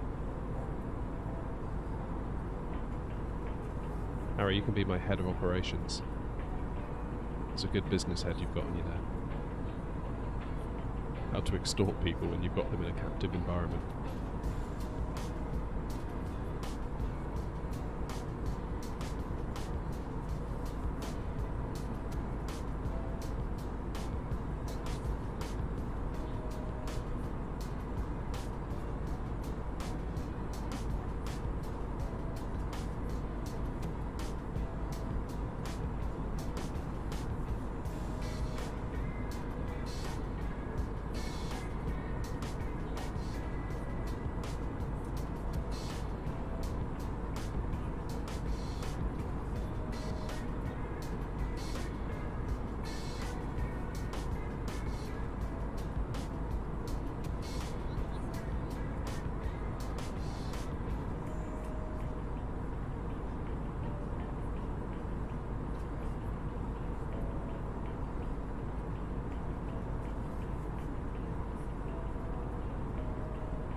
Oh, we're not that cruel, Harry. We'll let him have the oxygen.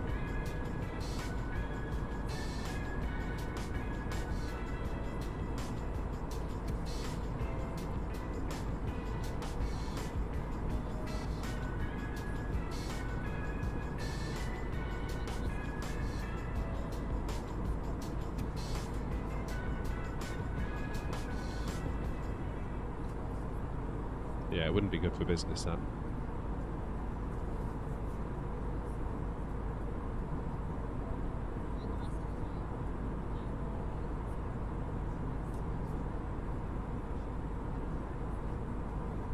So we're not doing bad. What have we been going now? 2.25 hours? Not doing bad.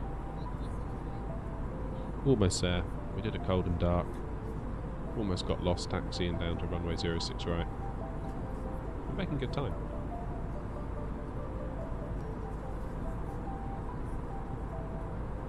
Good time indeed. Might even have time for a cheeky game of Halo after this. I'm loving Halo at the minute, Harry, I gotta tell you. I have a love-hate relationship with that game, but my goodness. We're definitely in the love phase at the moment.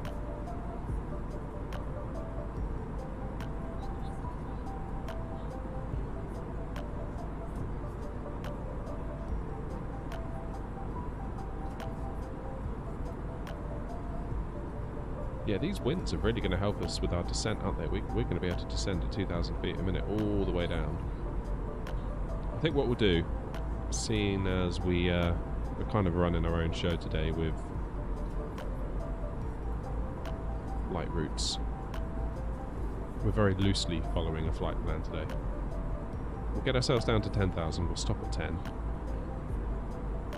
And then we'll go around Chicago at 10,000 feet. Probably not see a thing because of the cloud, which will render my sightseeing tour completely useless. And then come in on final and see if we can land.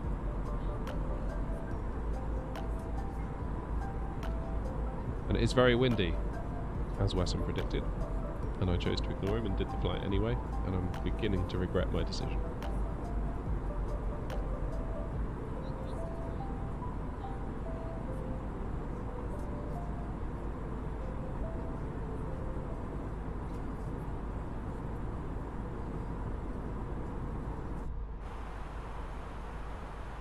Still cloudy up ahead, isn't it? We're actually going to start going over the lake. So we can't be far from Detroit now, actually. Because Detroit is the other side of the lake, is it not?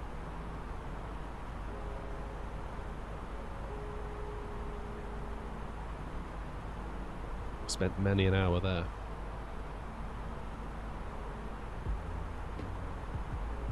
Delayed.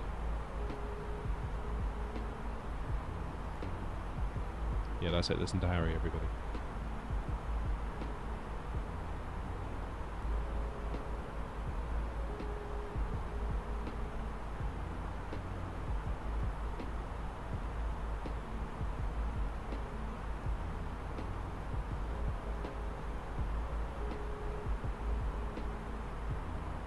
I mean, it was annoying that getting delayed, but it was kind of good looking back on it.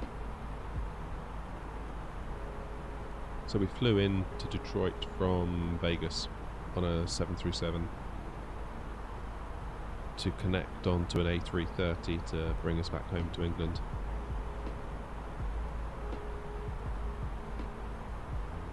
And get to Detroit, land on schedule, everything's looking good. We literally taxi right next to the plane we're supposed to get on. So we just walk out one door, turn left, walk on to the next one. It was brilliant. They handle all the bags, and then there's this weird smell on the plane, a solventy kind of smell. We can smell it. We're not even on the plane and we can smell it. It turns out one of the air conditioners had blown something. And credit to them, they made the decision fairly quick. They didn't drag it out. They're like, yep, flight cancelled, everyone in hotels. Here's a load of vouchers for food, here's a voucher to give to the hotel, so then you don't have to pay anything. See you tomorrow.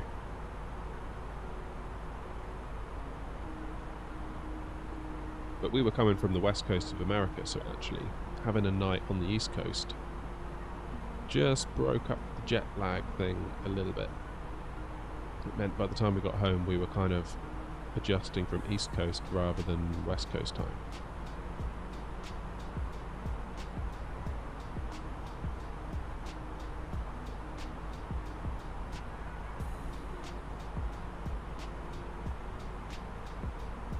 Beluga, there you are. How you doing?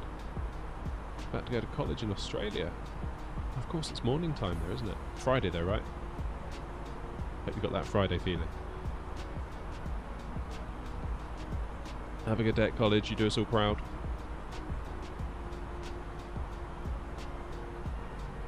Give it everything. I'll try and not mess up this landing. That'll be my part of the deal.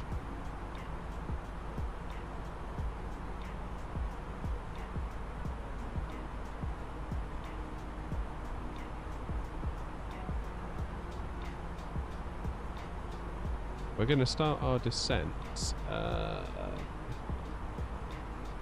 in about 10 miles.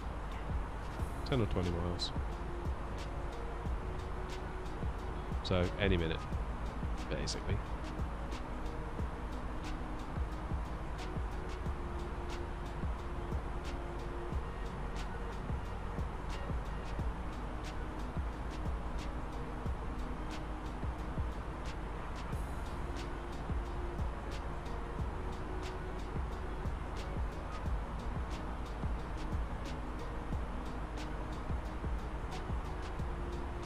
What you studying today, Beluga?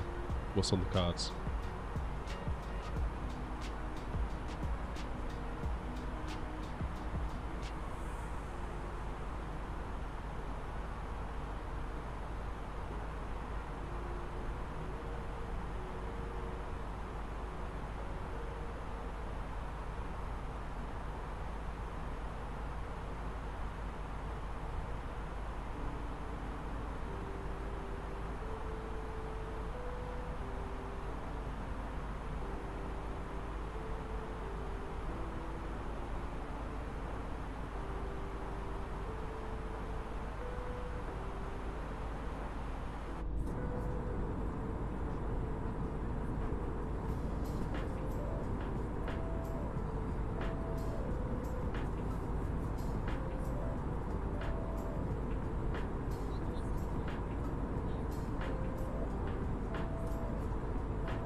Yeah, we don't give change on here anyway.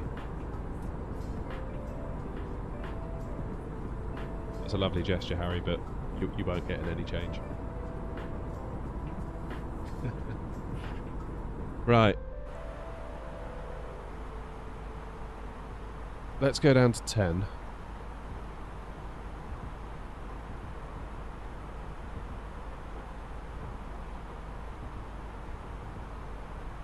We'll do it at 2,000 feet a minute, and we'll see where we are.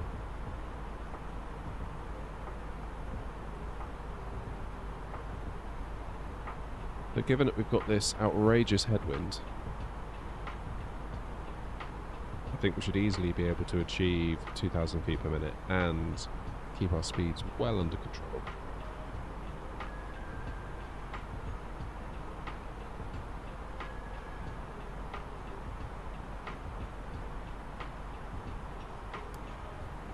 Put seatbelts on. Flight deck, ladies and gentlemen. As you may have noticed, we have begun our initial descent down to our destination. Now would be a good time to wrap up any business you need to take care of as we prepare for our approach. If you are up, once you return to your seat, we ask that you remain seated until the aircraft arrives safely at the gate. Flight attendants, please prepare the cabin for arrival.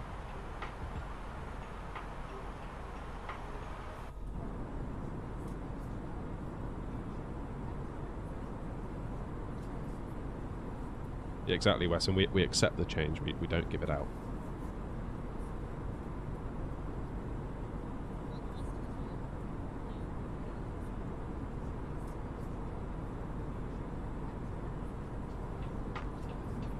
We won't get rich writing a lot of checks.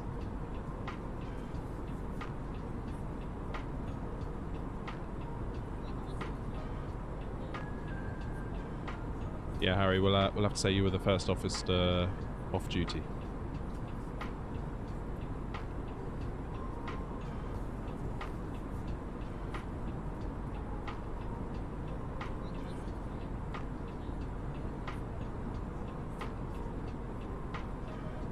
Okay, odds on me making a mess of the landing. Given the winds, and I know, Wessam, I know you did warn me, but being the fool that I am, I proceeded anyway. Let's just check in on those winds. Oh no, they're getting worse. 21 knots. Well, that is unfortunate. Yeah. But we're landing on runway 27. So, on that basis, it's only 10 degrees off of our heading. Could go either way, this one, couldn't it?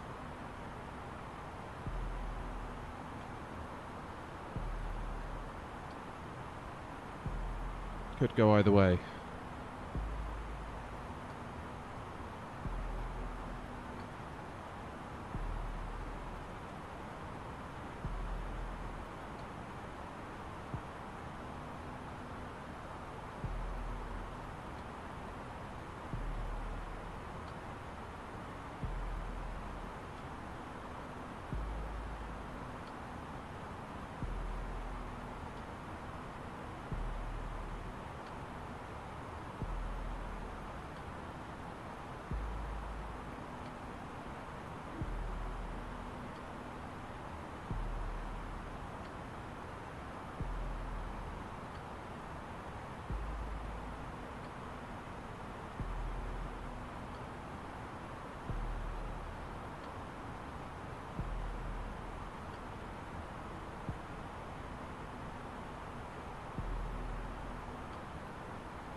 Wesson, what are you talking about? We don't pay anything.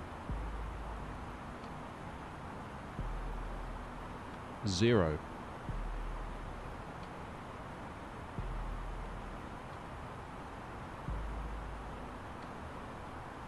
If anything, they're lucky we don't charge them.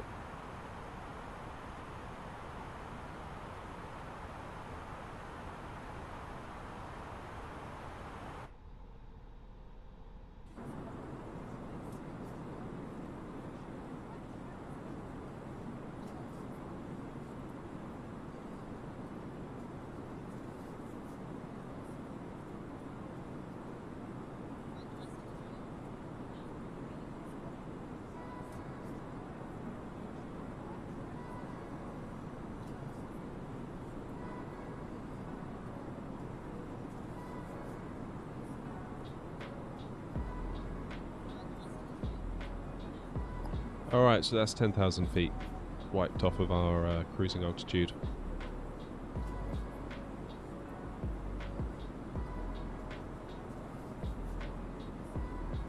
Oh no, you're right, it is. What can I do about that? Probably nothing, is the honest answer.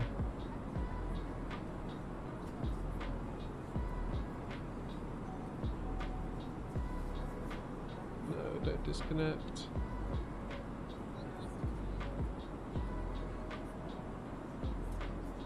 It's just my internet.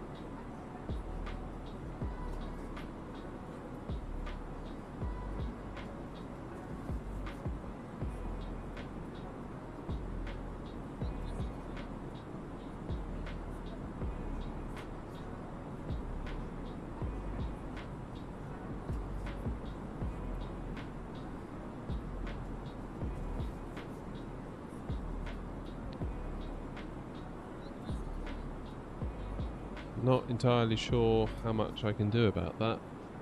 Does look like it's recovering slowly. The bitrate is increasing. We may just have to wait this one out. It's gone from like nothing, like 500 kilobits to 1,000 kilobits. Now we're up to 5.5, 7,000, 8,000, 17,000. What is it doing? Don't go that high. Stupid computer.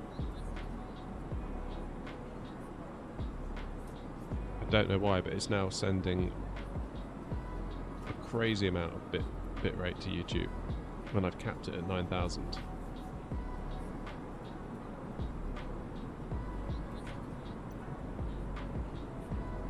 Let's have a look at this here OBS.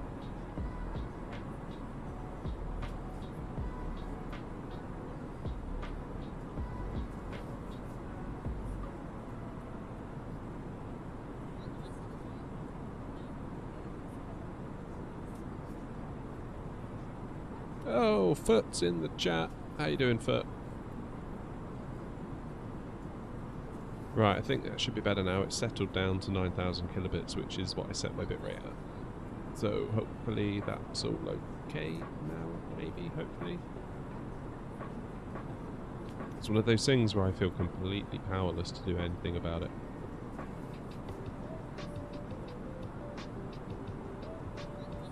Sometimes you've just got to wait for the internet to sort itself out.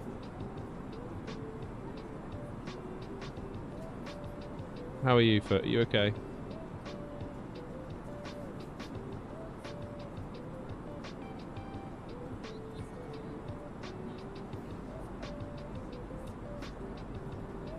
What's our transition altitude, I wonder?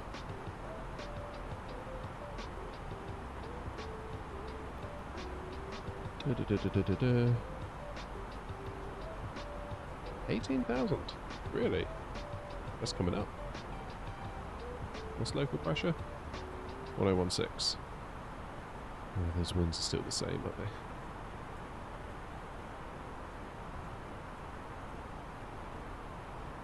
Right, we'll sit here for a minute and just wait for transition.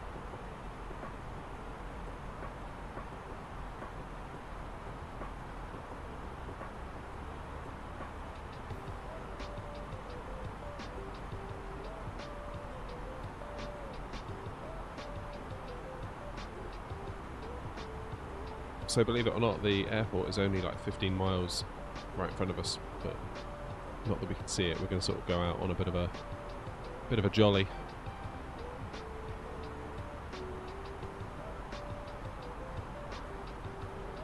Oh yeah, my older streams. You know what? I don't feel like sitting here now. I don't feel like they would be that different. I know the very first few that I did, I didn't have a mic at that. Well, I did have a mic, but I didn't have the mic set up.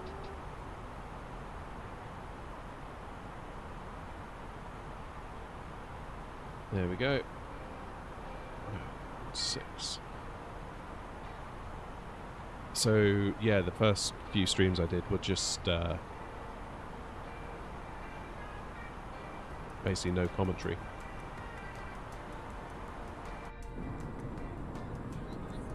And it's weird, if you look back at my early streams, if you look at the numbers they were getting, like, I thought I hit the jackpot. I was like, whoa, these are getting like 2,000, 3,000, 4,000. I had one stream with like 6,500 views while I was live. I could not believe it. That is incredible. 6,500 people wanted to watch me. I just couldn't fathom that at all.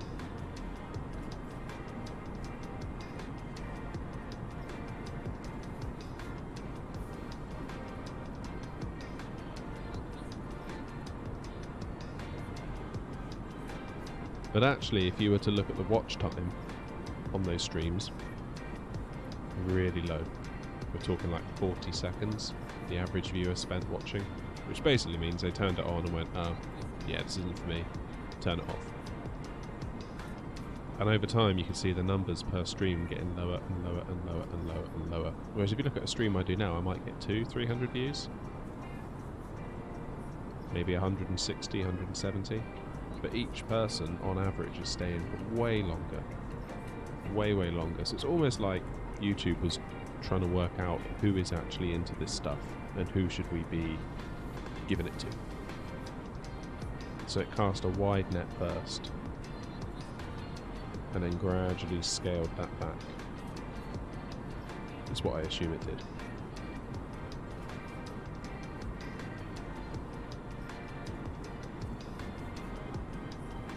Yeah, I mean, live is tricky, Harry. I think certain people think, well, I've got so many subscribers, therefore why aren't they all here when I'm live? I mean, that's just not how live works at all. You need a different mindset entirely for live.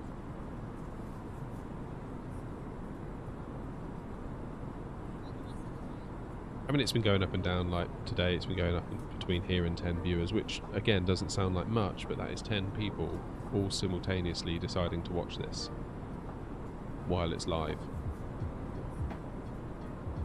So you've got to keep that in mind, really. There's one streamer I watch, he plays Call of Duty, Westy it's called. He's got over 800,000 subscribers, yet when he goes live he has about 1,000, sometimes 2,000 people watching him. So actually, as a proportion,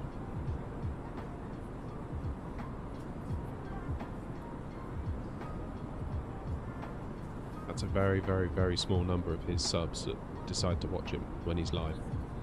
And it's the same thing that happens here. Generally, it's about 0.25% is what I've kind of come to figure out that will watch you while you're live. And you can kind of see that if you look at the bigger channels. Look at how many viewers they get on average, then look at their sub count. Between 0.25% of their subs will watch live, roughly. So we're about right. We're just a bit tiny compared to the other channels.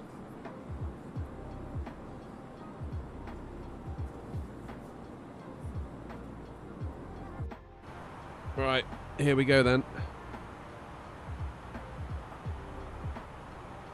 10,000 feet, let's get some lights on, shall we?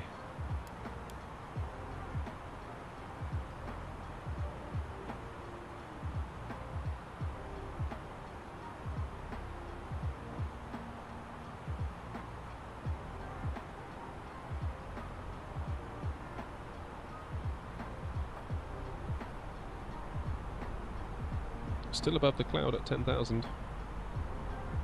I mean, there is a genuine possibility we may have to auto-land this if visibility's as bad as it was in Montreal. I mean, I would probably have auto-landed in Montreal, if I'm being honest. I mean, maybe, yeah, for the laughs I might have done it manually, but...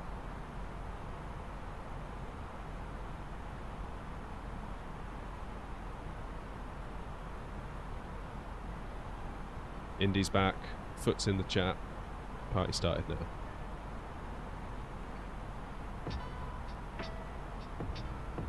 So we'll get to this waypoint in the next 5 miles. Set our heading to 180.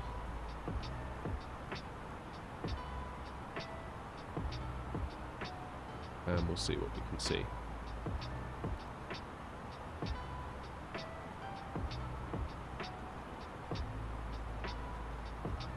Get 180 dialed in.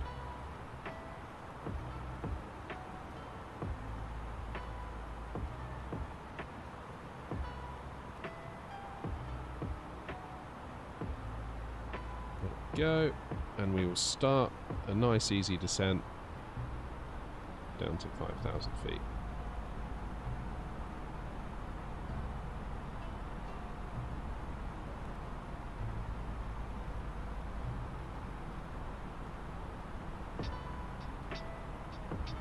Thousand feet per minute should do the trick nicely.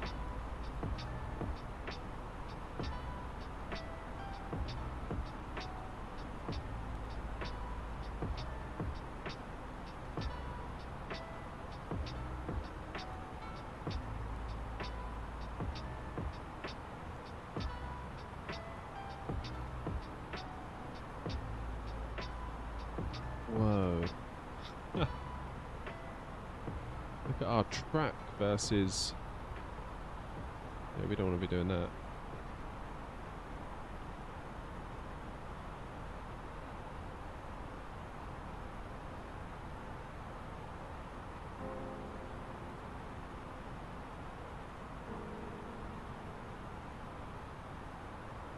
Yeah, that's a wind right there. Look at the crab we have to do. That's a huge, that's like a 15-degree crab we're doing to maintain a track of 180.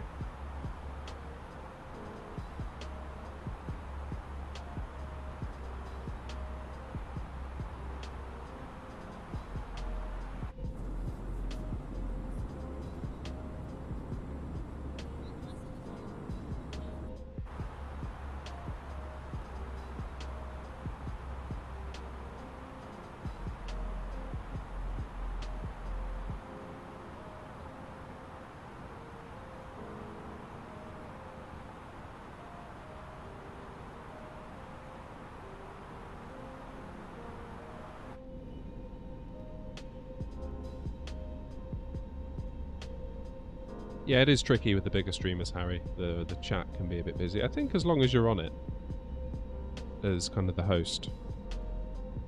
Like, I think if I had 100, 150 viewers, for the sake of argument, I think I could probably manage that chat. I think once you start getting into the thousands, that's, yeah, high hundreds, thousands, low thousands, that begins to become a problem.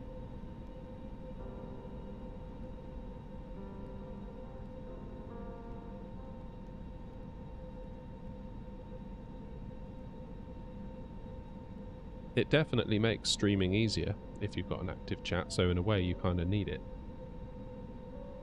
Like, I'll sometimes take a view that if it's a quiet stream and there's a few people watching but maybe they just want to chill, then I won't do a lot of talking. I'll just, you know, put the view out the window and enjoy the vibes, you know? But sometimes if there's an active chat, it makes the time go much quicker. I can say that much.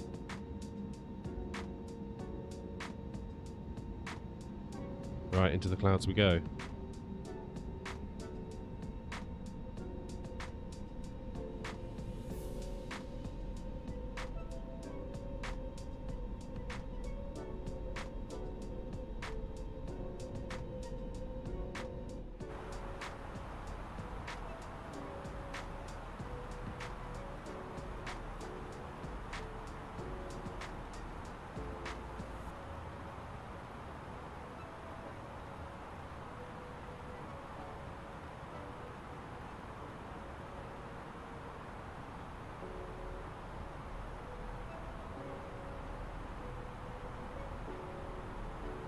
And there goes our visibility.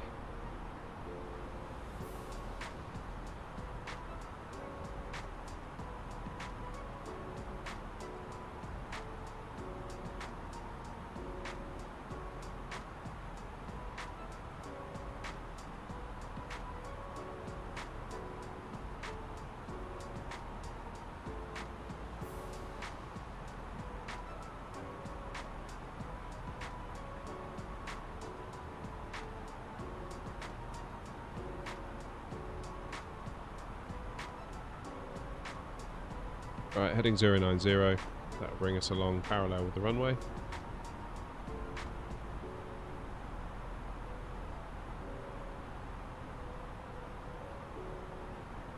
And here we sit in the clouds.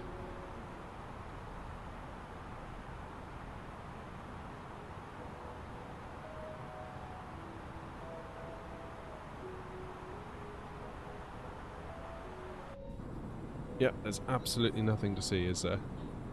Oh yeah, we can just see something. In a very weirdly rendered part of the airplane.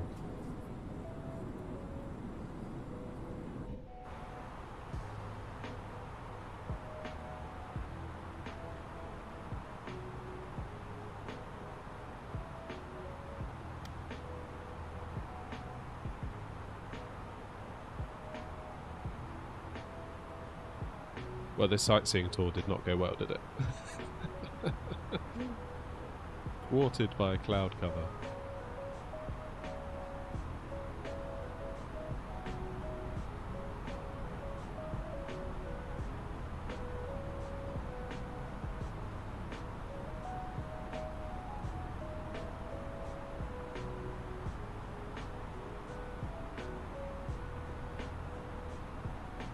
Still got 7,800 kilograms of fuel, so more than enough. Yeah, this is great. This is why we came to Chicago, to see all this.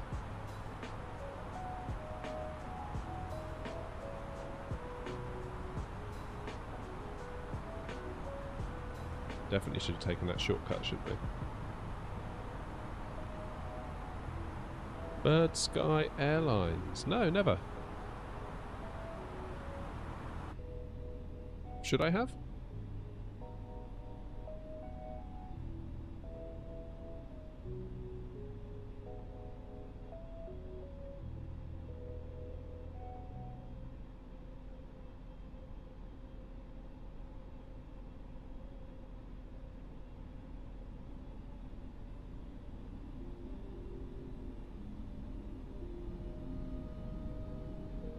Right, we can see a little bit of Chicago. Unless I'm mistaken, that does look like a bit of snow on the ground, so...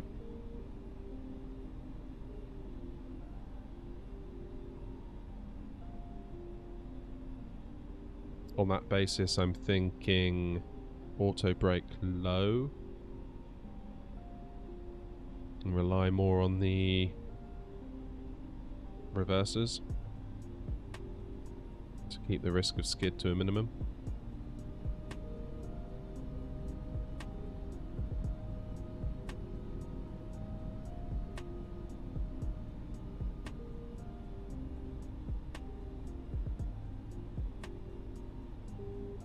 Oh.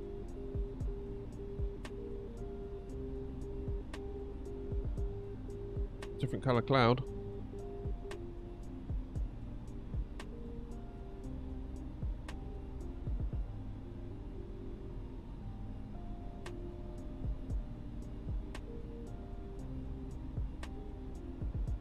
Yeah, I agree, Wessam. Great minds, eh?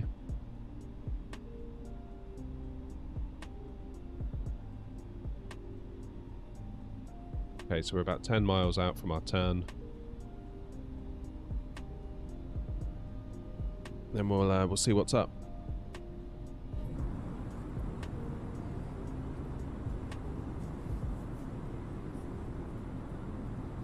There you go. There's Chicago.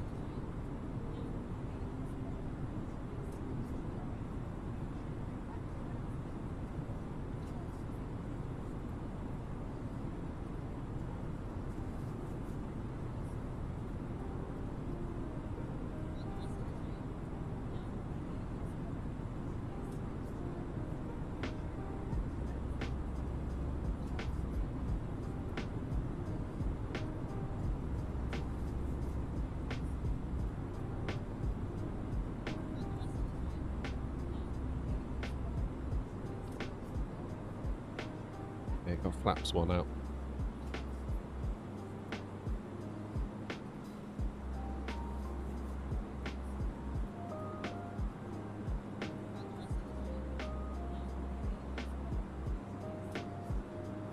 Oh, Jalise. How are you?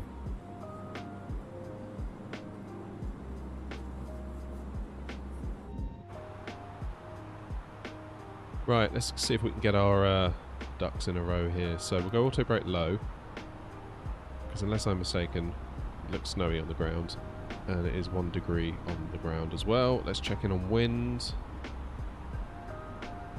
Is there any way to refresh this? Because I'm never sure whether that's like the most up to date. 260.21.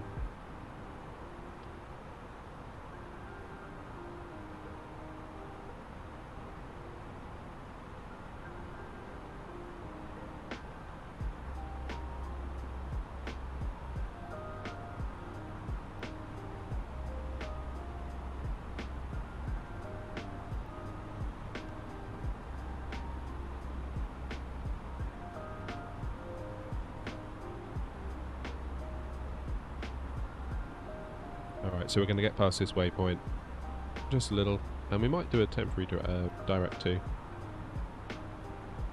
to Murph.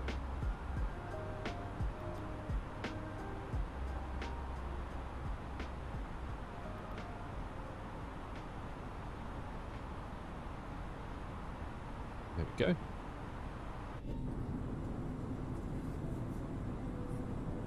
And we will get some flaps on the go.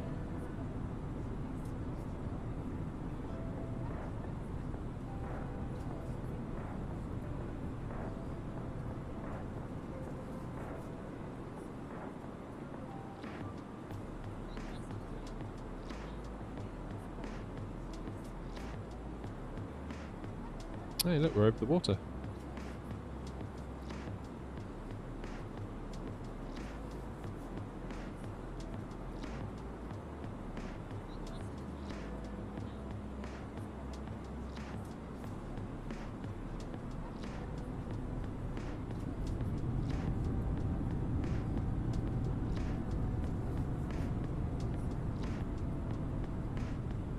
So I feel this landing could end with Wessam saying, "I told you so." Did warn me it was going to be windy. And we all know I'm not the best in the wind, so... this could be a bumpy ride.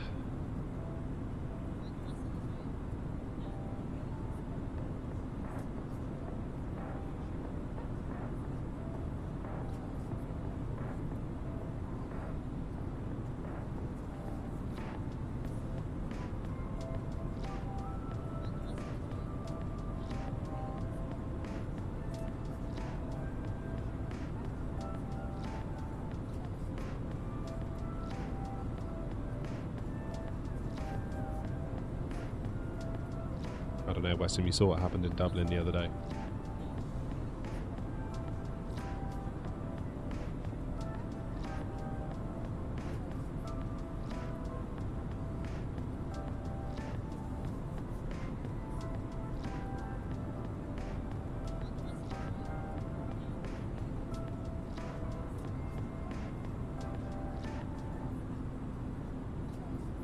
Right.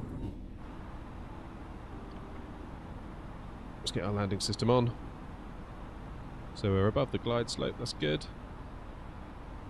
Plane is just sort of doing a bit of a to get back onto the path here.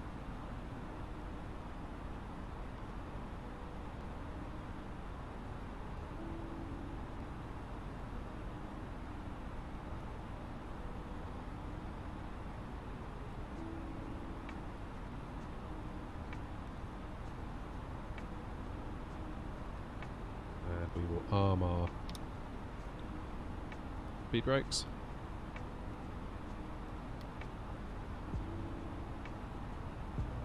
Look at that crab we're having to do.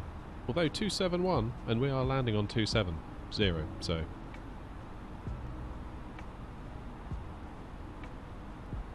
yeah, we're under the glide slope, that's what we want. Intercept it from underneath.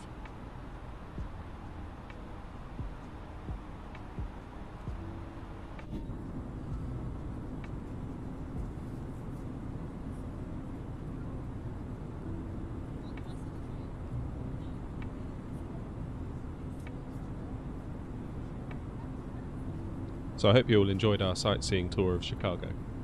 That was really spectacular. I'm glad we did that.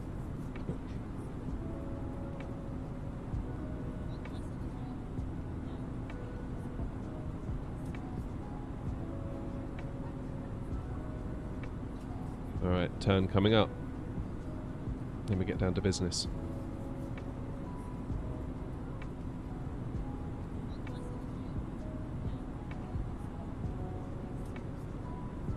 Yeah, Jalise, it's fairly strong today. Fairly strong indeed. So this is our turn onto final.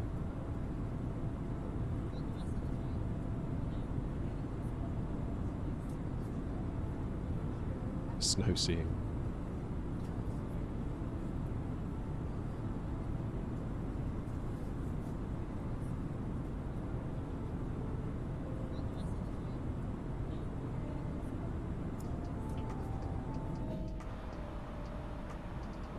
Right, seeing as we have zero visibility, we're going to use our good old friend approach mode.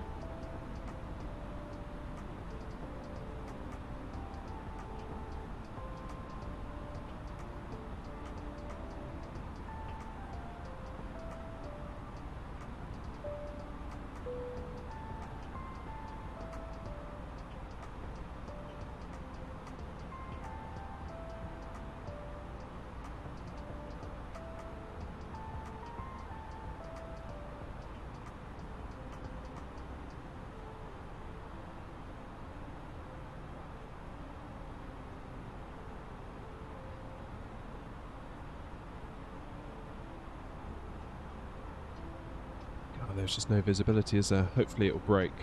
I'm hoping we're going to get through a layer of cloud and see something, but at this rate it'll be an auto land. In which case, Wesson, yeah, it probably will be a butter. Because I won't be doing it.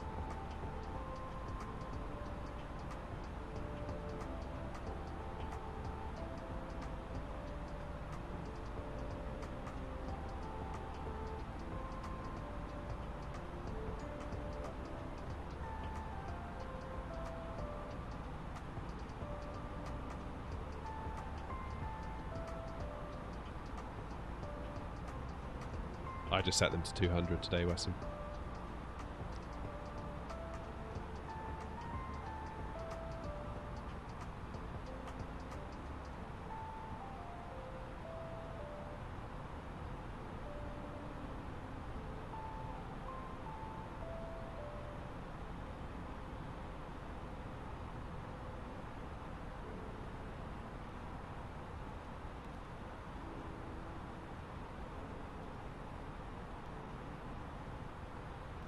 So, things to remember.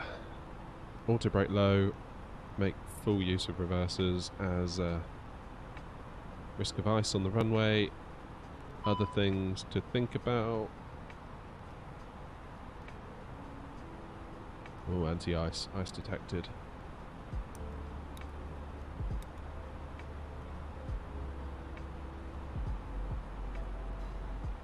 Other things to think about is we have a headwind, so really we shouldn't need to flare as much.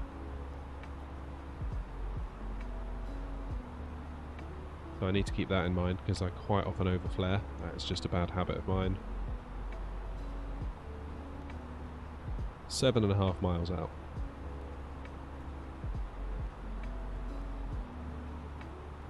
And the wind is a perfect headwind. Oh, get down. I did not disconnect that, but fine. Flight attendants, please prepare for landing. What is it doing? I did not do any of that. The hell?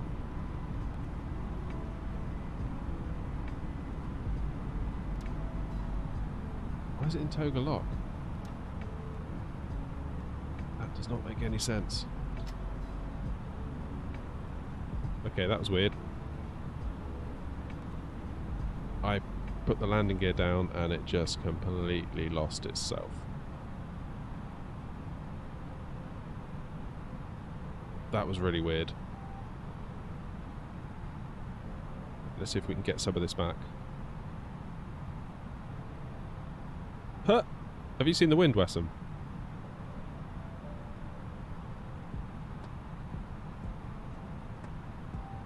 Have you seen the state of that wind?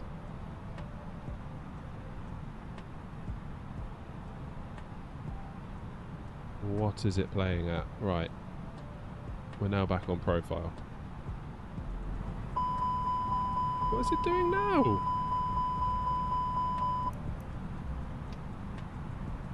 Oh, it's the weather reloading. That's what it is.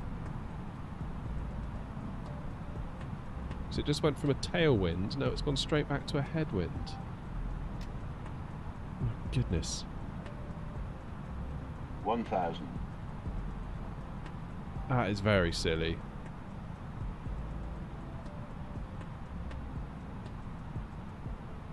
Yeah, so on the ND, scrub back when the stream's over if you have time. On the ND, it went from a 30-knot headwind to instantly to a tailwind.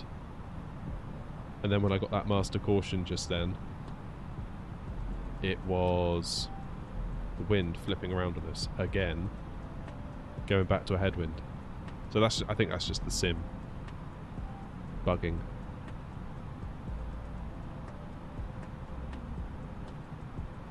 As I fail to believe that that was actually the case. 500.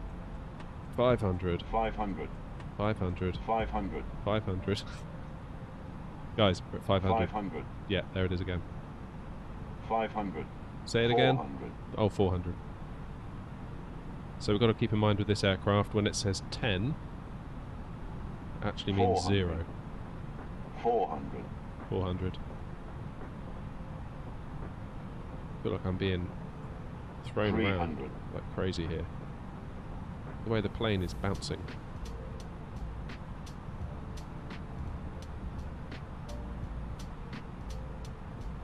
200. 200.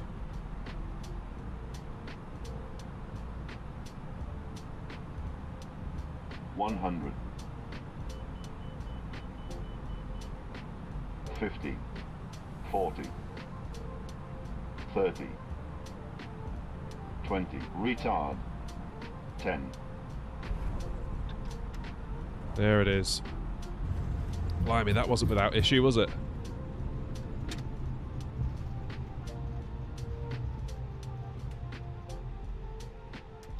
Why has the plane stopped? The plane has literally stopped. Oh my goodness. Right, now it'll go again. Ah, well, we made it. That was a bit of a weird approach. It felt like that was almost like software bugs that were preventing us from having a nice landing there. But we did it, we got down. Still not sure why the plane decided to fully stop itself.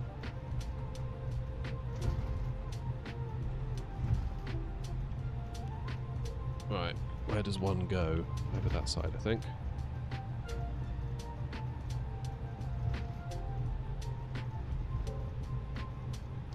That was so good. Yeah, I mean, the actual touchdown wasn't bad. That was just some weirdness, like just flight sim weirdness on the way down there. Had the sim kept us where it should have kept us, you know, with that headwind, that could have been a nice little approach, but the way it flipped us to a tailwind, then flipped us back to a headwind, then of course the indicated airspeed freaks out because the wind has literally changed right from under it.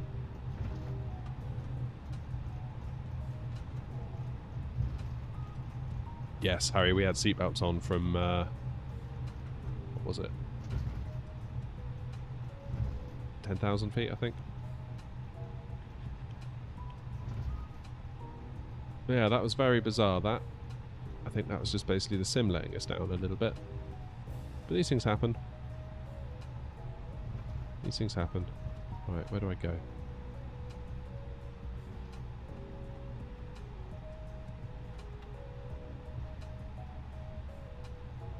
Yeah, I was pleased with that actually. I was pleased we had 50 feet of the threshold.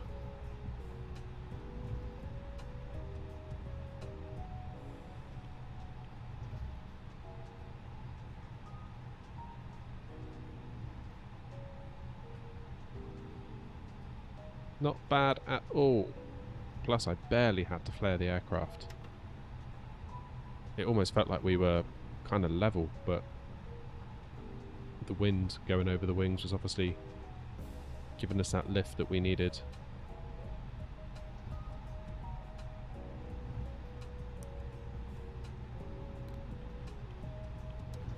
Oh, too far. Right, where does one find a parking gate?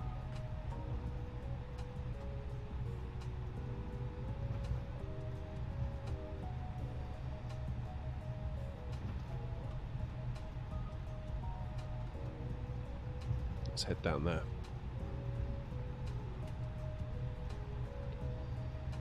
All things considered, I would give that a 7 out of 10. Maybe an 8, if I'm being generous.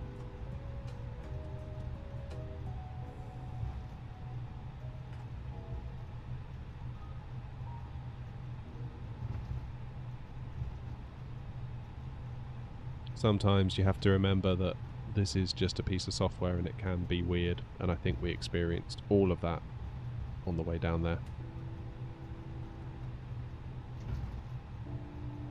It's very annoying when it does that. I haven't had that in a while. The last bad one like that was into Gatwick. Again, 30 knot crosswind from the right, then it changed to the left, then it changed back to the right again. It's like, what are you doing? Just make up your mind, and if you do change your mind, you can't just change it like that. At least gradually fade it.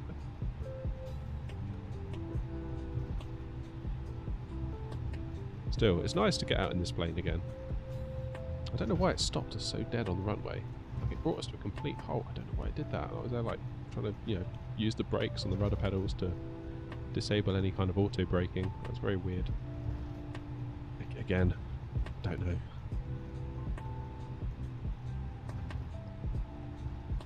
One of them things.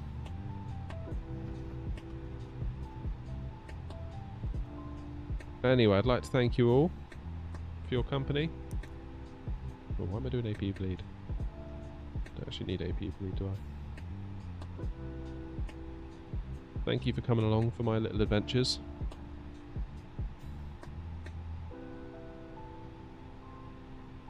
It wouldn't be the same without you.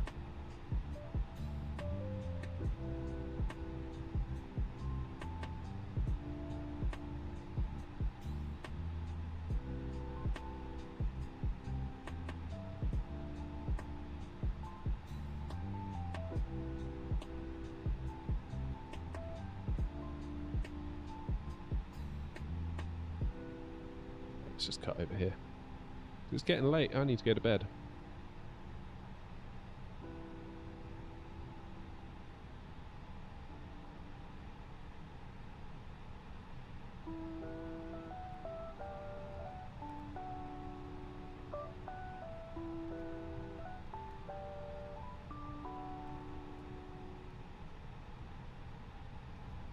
Welcome to Chicago. Sorry about the dodgy approach. These things can't be helped. Please forward all complaints to the weather department.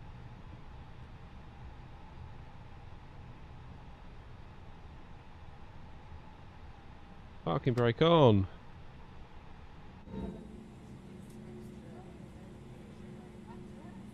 Flaps back to normal.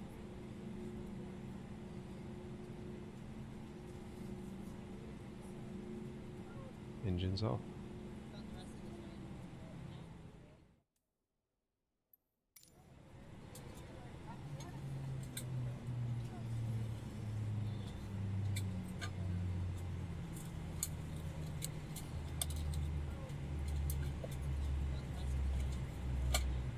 That was an interesting flight. I enjoyed that. I did enjoy that. So weird with that weather though on the way down. You just never know what the weather system's going to throw at you.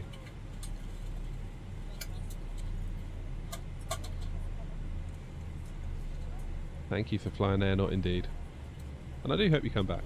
I really do. That's probably it for the week in terms of live streams. We'll do some shorts and that over the coming days. I'll be back live 9:15 AM UK time Monday morning. So until then, have a nice week, have a nice weekend, look after yourselves, and I'll see you on Monday. Take care.